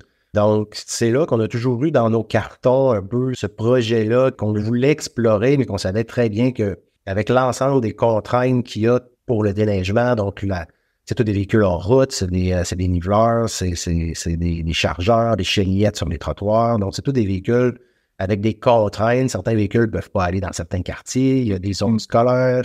On ne peut pas faire des U-turns n'importe où. Donc, on ne peut pas virer à gauche dans certaines opérations de déneigement. Il y a des règles de circulation. Il y a des règles. Donc, c'est très, très complexe de mettre en place des parcours comme ça. Puis on s'est dit, ouais, c'est un projet quand même risqué. Personne à date a comme réussi à le faire. Puis là, quand on a rencontré le CIMI, via nos connaissances qu'on avait, il y avait des ressources en place pour nous aider. Il y avait des subventions qui étaient là, qui nous ont dit, bon, c'est peut-être le bon moment, justement, d'explorer cette voie-là, étant donné qu'on mitigue un peu les risques, là. Mais ça marche pas, finalement. Vincent, on parle d'un projet de collaboration que vous en faites tout le temps, hein, c'est ça votre vie au CIMI. On comprend à quel point ça peut être porteur de collaborer, mais on sait qu'il peut aussi y avoir des difficultés en cours de route.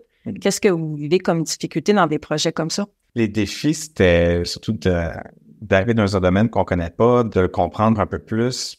Mais avec la subvention, ça nous donne le temps d'explorer plusieurs voies différentes, de tenter de résoudre le problème, de l'attaquer de plusieurs angles différents, puis de trouver les bonnes manières de le résoudre.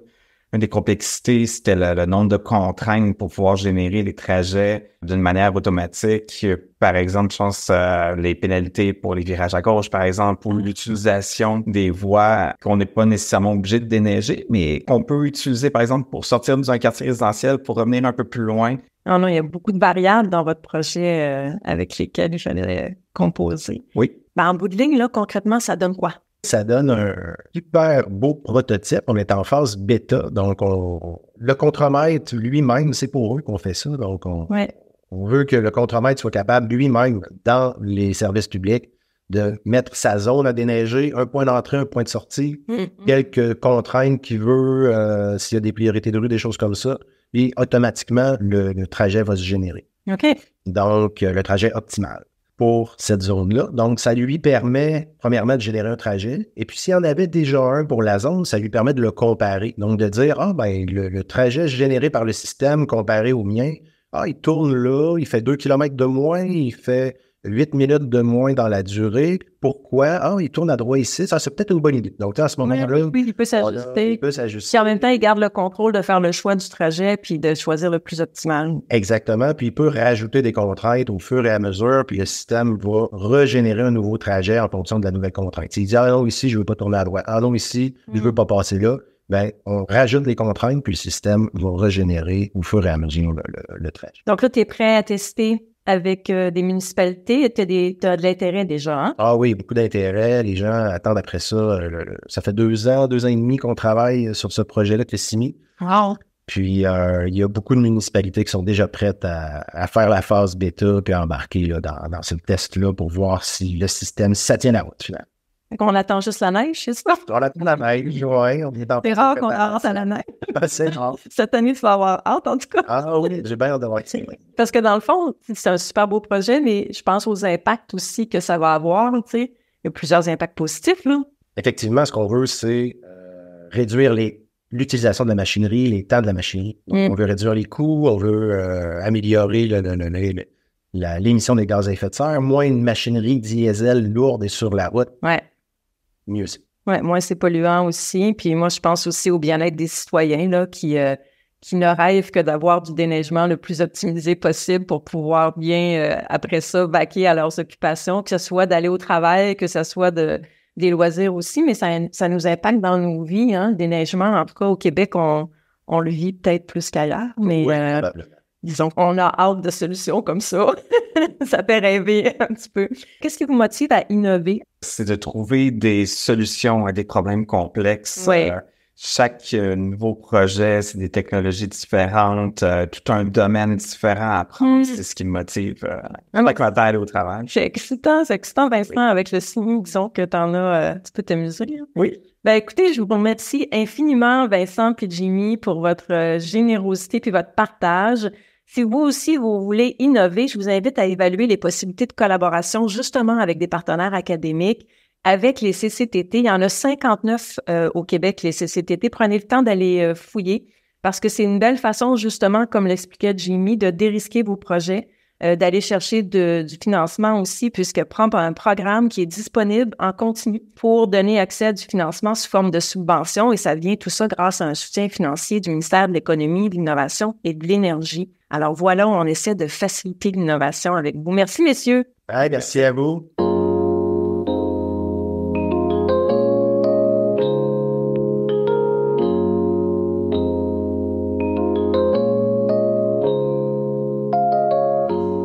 Cette semaine, mon collègue Stéphane Ricoul s'intéresse à un véritable phénomène qui incarne en quelque sorte l'évolution de l'économie des influenceurs.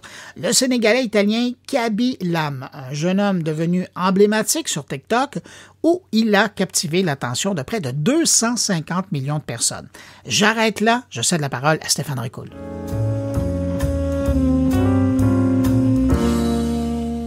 Si je vous parle de Kaby Lame, probablement que la grande majorité d'entre vous ne sera pas capable de mettre un visage sur ce nom.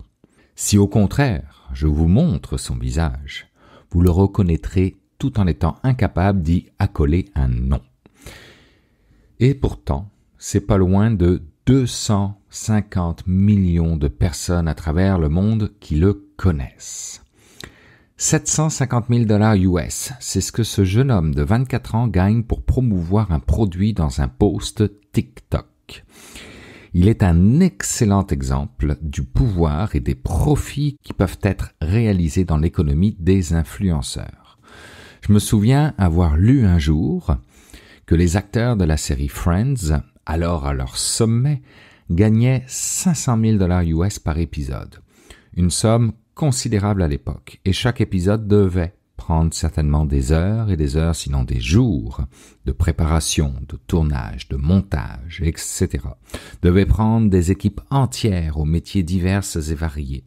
Devait avoir une grosse machine de production et de diffusion. Devait nécessiter des investissements colossaux en matière de publicité pour aller chercher un public.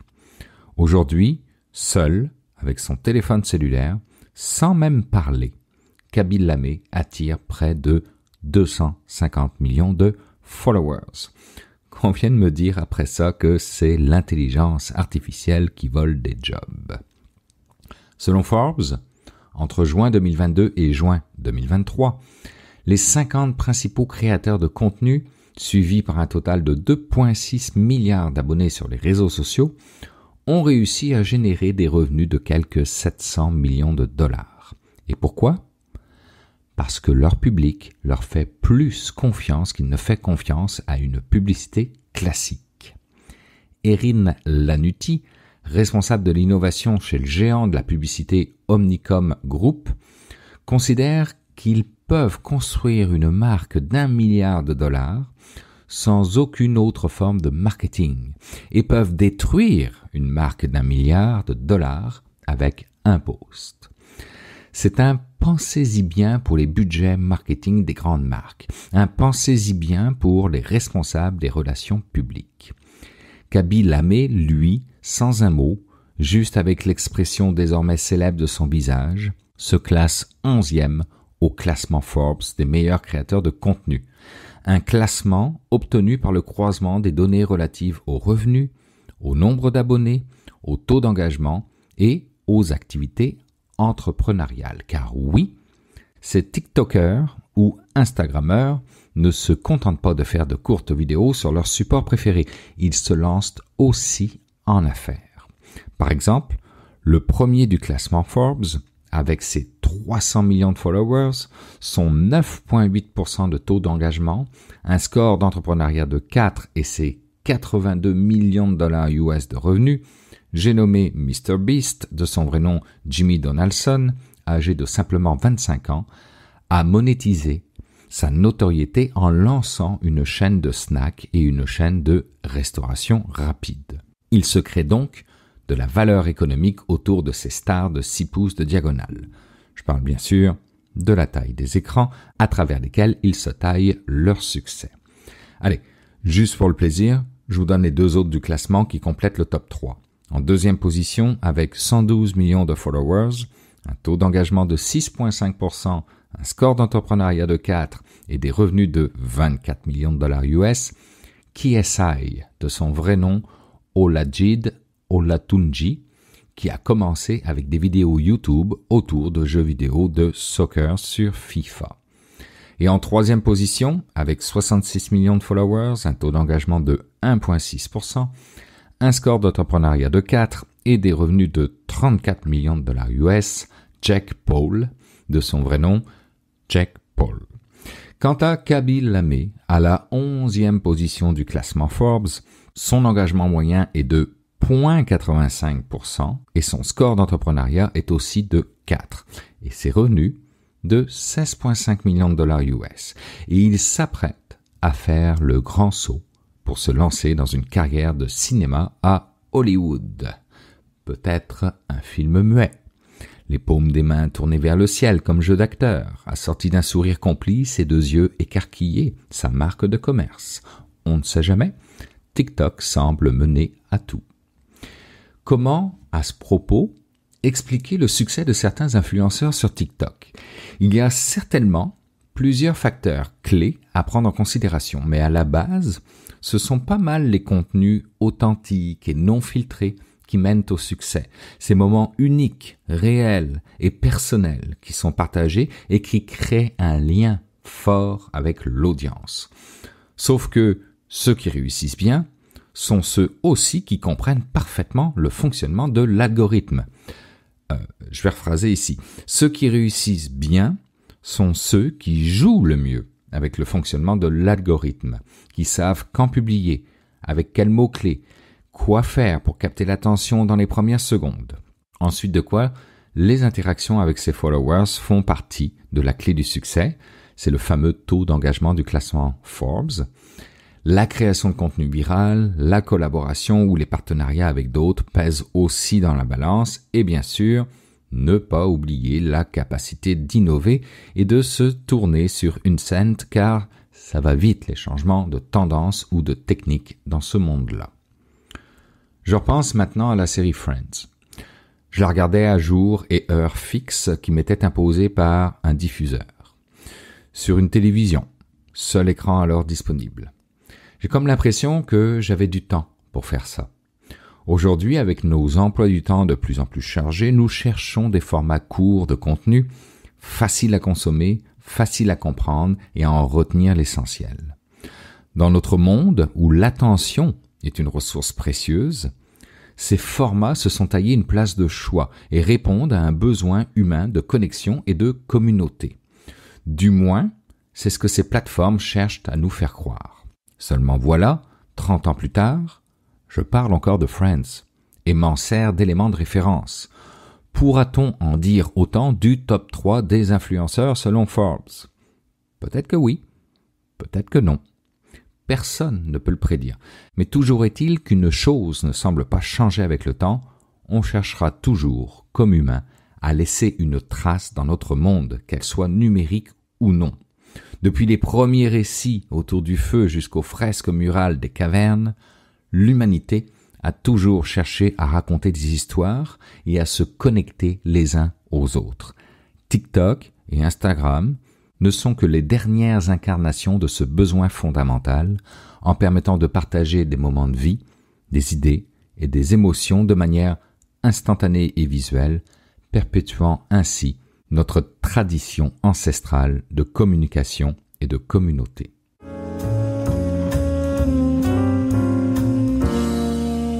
C'est le temps d'aller rejoindre mon ami Jean-François Poulain pour parler UX. Bonjour Jean-François. Salut Bruno. En cette semaine, Jean-François, avec ton invité, vous discutez carrément de réinventer le métier du designer. Alors oui, effectivement, cette semaine, j'ai parlé avec Naëlle Fréga, dont les articles sur LinkedIn ont attiré mon œil parce que je la trouve très engagée. Elle travaille pour une boîte qui s'appelle Contrôle S à Paris, qui est justement une entreprise qui est très, très engagée, qui est très intéressante en soi.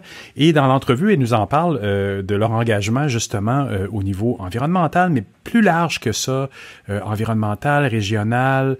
C'est une boîte qui est intéressante et j'ai beaucoup aimé aussi parler avec Naëlle parce qu'elle me parle de sa vision du rôle de designer dans notre société actuelle. Et c'est rafraîchissant parce que c'est une jeune designer qui commence dans l'industrie et c'est important d'avoir ce genre de vision-là. Elle nous parle de tout ça avec passion et j'ai trouvé ça intéressant. Je suis tombé sous le charme de cette belle énergie-là et j'espère qu'il y a toute une génération de designers comme elle qui sont en train d'éclore là, sur le marché parce qu'on en a bien besoin. Ben merci Jean-François, tu viens de mettre la table. On va aller écouter cet entretien et puis nous, on se retrouve la semaine prochaine. Salut! C'est toujours un plaisir Bruno. À la semaine prochaine. Merci. Bye! Alors, Contrôle S, c'est une agence de design et de conseil dans le numérique responsable, c'est-à-dire qu'on travaille sur des enjeux de numérique responsable. Donc, comment est-ce qu'on conçoit des services éco-conçus et accessibles à différents publics et non excluants. Voilà les grandes thématiques qu'on aborde. Ce qui fait qu'on a 3 approches. La première approche, c'est celle de conseil, qui consiste à accompagner les organisations publiques et parapubliques essentiellement sur leur feuille de route stratégie numérique responsable, qui fait partie des obligations pour les organisations publiques françaises, pour les collectivités, avec la loi Rennes. Ça, c'est la première approche. La deuxième approche, c'est celle de la conception des services numériques. Donc, on conçoit des plateformes web essentiellement, par exemple Ecotech, qu'on a pu concevoir récemment, il y a quelques mois déjà, Donc, ces services web sont conçus avec les normes d'éco-conception. C'est-à-dire qu'on pense les parcours de sorte à demander le moins de ressources possible au niveau des serveurs essentiellement. Mais également, ce sont des services qui sont conçus de manière accessible. C'est-à-dire qu'on intègre les règles du RG2A, c'est le référentiel général d'accessibilité, d'amélioration de l'accessibilité en France, qui consiste à vérifier les niveaux de contraste, s'assurer qu'on a un langage clair, que c'est bien structuré pour des publics qui ont un parcours différent du parcours classique, donc qui peuvent avoir un clavier de navigation, qui peuvent utiliser un clavier de navigation, par exemple. Et qui sont les associés qui ont fondé Contrôle-S? Contrôle-S a été cofondé par Romane Clément, Valentin Leblanc et Florian Guilanton, qui sont toujours présents dans l'entreprise, ainsi que Virgile Devine-Leclerc, qui est parti poursuivre une carrière universitaire. En fait, ils se sont rencontrés à Sciences Po aussi, dans le cadre d'un master, il s'appelle Master ITN, Innovation, Transformation Numérique. Et ils avaient c'est comme ça qu'est né Contrôle-S, ils avaient un sujet d'étude commun sur l'empreinte environnementale du numérique. C'est comme ça qu'ils ont découvert le sujet, ils ont commencé à lire les rapports du Shift Project d'autres rapports. Ils se sont rendus compte que même si le numérique ne fait pas partie des secteurs les plus polluants, c'est le secteur qui a la plus grosse projection de croissance en termes d'impact environnemental. Face à ce constat, ils se sont dit non, c'est pas possible, il faut qu'on monte une agence, il faut qu'on travaille dessus et qu'on fasse partie de ces personnes qui essaient d'endiguer cette dynamique. Et ils sont designers aussi à la base, seulement Sciences Po? Non, ils ont une double formation. Donc chacun a un parcours assez différent. Florian a une formation de design. Ce qui est assez chouette, en fait, c'est que chacun a son profil. Un plutôt design, un autre plutôt ingénieur et une autre plutôt sciences sociales. C'est la force des trois avec le design qui est le moteur de cette agence. Et donc, ils ont su te reconnaître, toi qui avais le profil design et sciences politiques également. Oui, on s'est bien entendu. On a fait un peu les mêmes constats. Qui veut un produit numérique vraiment fiable à ces niveaux-là, vous respectez automatiquement toutes ces règles-là. Oui, parce que toutes ces choses-là, donc que tu as nommé l'éco-conception ou bien l'accessibilité, c'est quand même des choses qui sont faciles à faire si on fait bien notre travail en tant qu'UX. Exactement. Ouais. Ça devrait faire partie de l'enseignement initial, en fait. Moi, par chance, je ne sais travailler que comme ça, parce que Contrôle-S, c'est ma première expérience professionnelle au sein de laquelle je fais de l'UX design, donc je ne sais pas faire autrement. Donc, c'est assez marrant parce que quand je discute avec d'autres personnes qui disent « Ah, mais comment est-ce que tu fais ?» C'est la seule manière dont on m'a appris. Donc voilà, et ensuite, il y a la troisième approche qui consiste à faire des labs de recherche-action. Donc ces labs de recherche-action vont mettre dans une même pièce une vingtaine d'institutions d'un même secteur pour travailler sur leurs enjeux communs de numérique responsable. On en a un, par exemple, dans la culture, qui réunit, entre autres, le musée du Louvre, le musée d'Orsay, le Palais de Tokyo, le MUSEM, donc plusieurs établissements à travers le territoire français et européen. Il y a quelques Belges, il me semble. C'est intéressant. Et c'est une initiative de Contrôle-S d'avoir rassemblé tous ces intervenants-là? C'est une initiative portée par Contrôle-S et les Augures, et une initiative portée par Contrôle-S et les Augures. Donc les Augures ont l'expertise du milieu des établissements culturels et Contrôle-S a l'expertise de la méthodologie design et du numérique responsable. Donc, vous faites des exercices de design de service avec eux pour bien déterminer puis possiblement prototyper aussi des solutions? Oui, chaque année, il y a 3 solutions qui sont prototypées, qui ne sont pas nécessairement des services. Et c'est aussi ça qui est très intéressant avec les labs de recherche-action, c'est qu'il n'y a pas d'exigence sur la forme dès le départ. Donc, par exemple, pour citer quelques outils, dans les outils utiles qui ont été ressortis, il y avait un tableau Excel pour accompagner les équipes de communication pour qu'elles puissent mesurer l'empreinte carbone de leur stratégie de communication.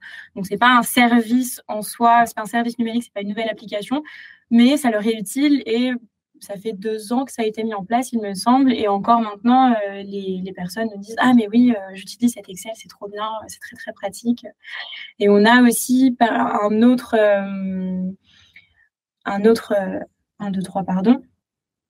autre initiative.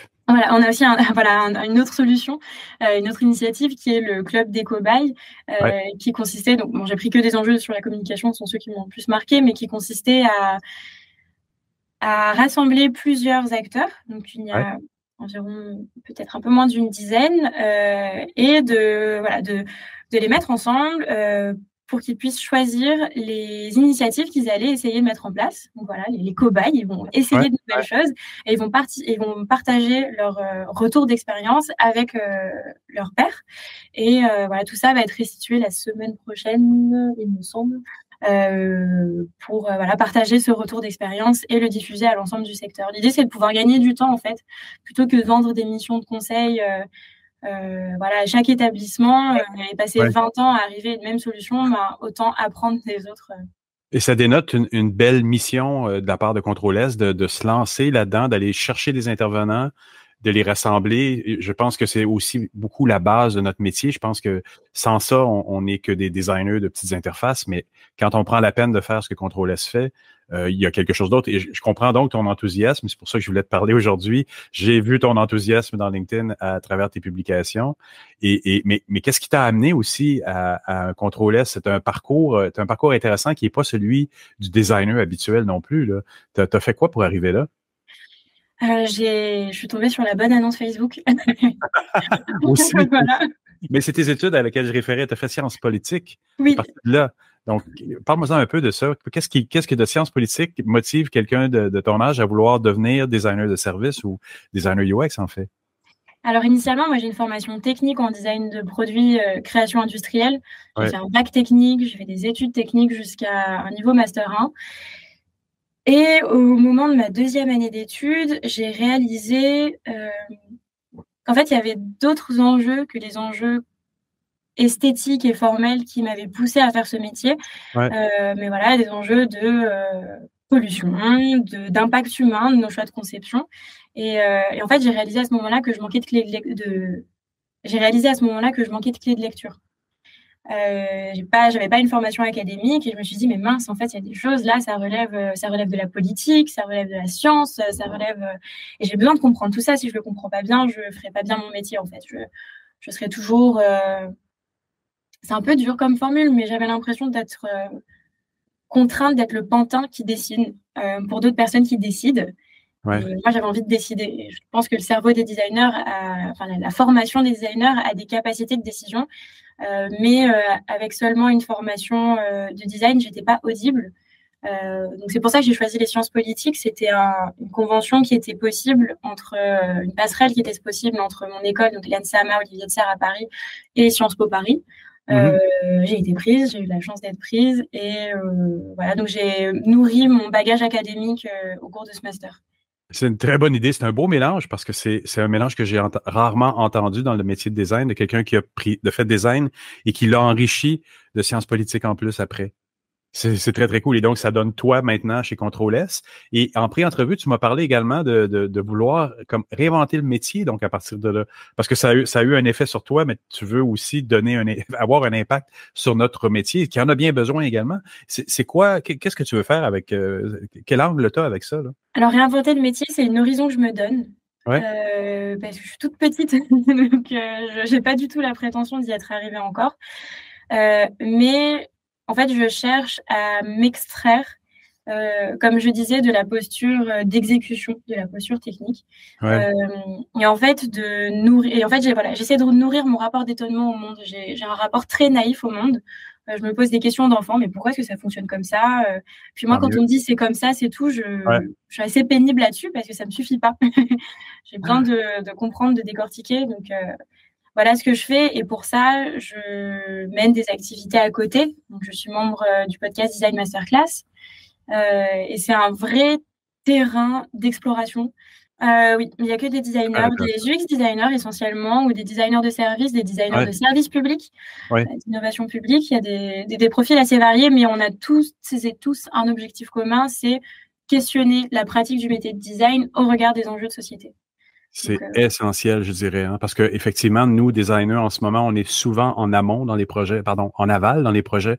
On est ceux qui veulent que les gens de technologie disent vous allez faire ça beau à la fin du projet, mais en réalité, ce que vous faites ou ce que vous faites chez Contrôle, ce que tu fais avec Design Masterclass, c'est super intéressant. Là. Vous êtes en train d'amener une réflexion sur le métier, mais sur la façon de le faire, c'est fascinant. Là. Mon plus grand rêve, ça serait que le métier designer soit un métier de décision démocratique, en fait. Ah oui. Un métier de transition, un métier de transformation, voilà, tous ces gros mots qu'on utilise, mais je vis, voilà, moi je suis de la génération de Lisa Simpson. On a vraiment conscience de la catastrophe climatique qui est en cours et qui nous guette. On ne va pas avoir la même qualité de vie que nos parents. Et en fait, je ne peux pas consacrer mon énergie à autre chose qu'essayer de réparer ça. Je sais que j'y arriverai pas. On s'oriente vraiment dans... On va s'adapter plus que réparer, en fait. Exactement. Donc, comment est-ce qu'on fait avec cette contrainte et comment... et je pense qu'en fait, voilà, je m'éparpille un peu, j'ai l'impression, mais je pense que le métier designer, c'est un métier. Il y en a peut-être d'autres, mais j'en connais pas beaucoup. Mais c'est un métier qui a une capacité de médiation. C'est-à-dire qu'on comprend le langage des autres métiers, on comprend le langage technique, on comprend le langage académique, on est formé à ça, à savoir synthétiser. Et de cette synthèse, de cette contrainte, à avoir des idées de « OK, qu'est-ce qu'on propose? Comment est-ce qu'on s'adapte? Où est-ce qu'on peut aller ?» et de faire discuter les gens entre eux. Je pense que voilà, on a la possibilité de sortir d'un rapport d'exécution, enfin d'un rapport, voilà, comme tu disais, de sortir du côté aval des projets, d'arriver en amont. Je pense qu'on a la possibilité en tant que designer d'aller vers des institutions, des organisations démocratiques, d'aller vers des collectivités, des régions, dans les ministères. On peut le faire et en France, ça existe déjà un peu. Voilà, mon but, c'est de participer au fait, de pousser ça le plus possible parce qu'on a une capacité de réinvention et qui peut être autre chose que d'aider les industriels à se faire plus d'argent. Moi, ça me convient pas. J'étais très mal à l'aise avec cette idée-là et c'est pour ça que je suis très heureuse d'être chez Contrôle-S parce qu'on œuvre à ça à notre manière, en fait. Ah, c'est d'une grande lucidité. C'est super agréable à entendre pour un designer de mon âge. C'est très, très, très intéressant. Naëlle, j'aimerais te remercier beaucoup pour ce temps que tu m'as accordé ce matin. Merci beaucoup.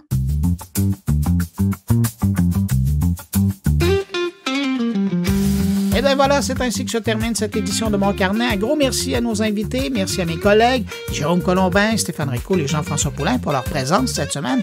Et puis merci à vous qui avez écouté cette édition jusqu'à la toute fin. Très heureux d'avoir passé ce bout de journée avec vous.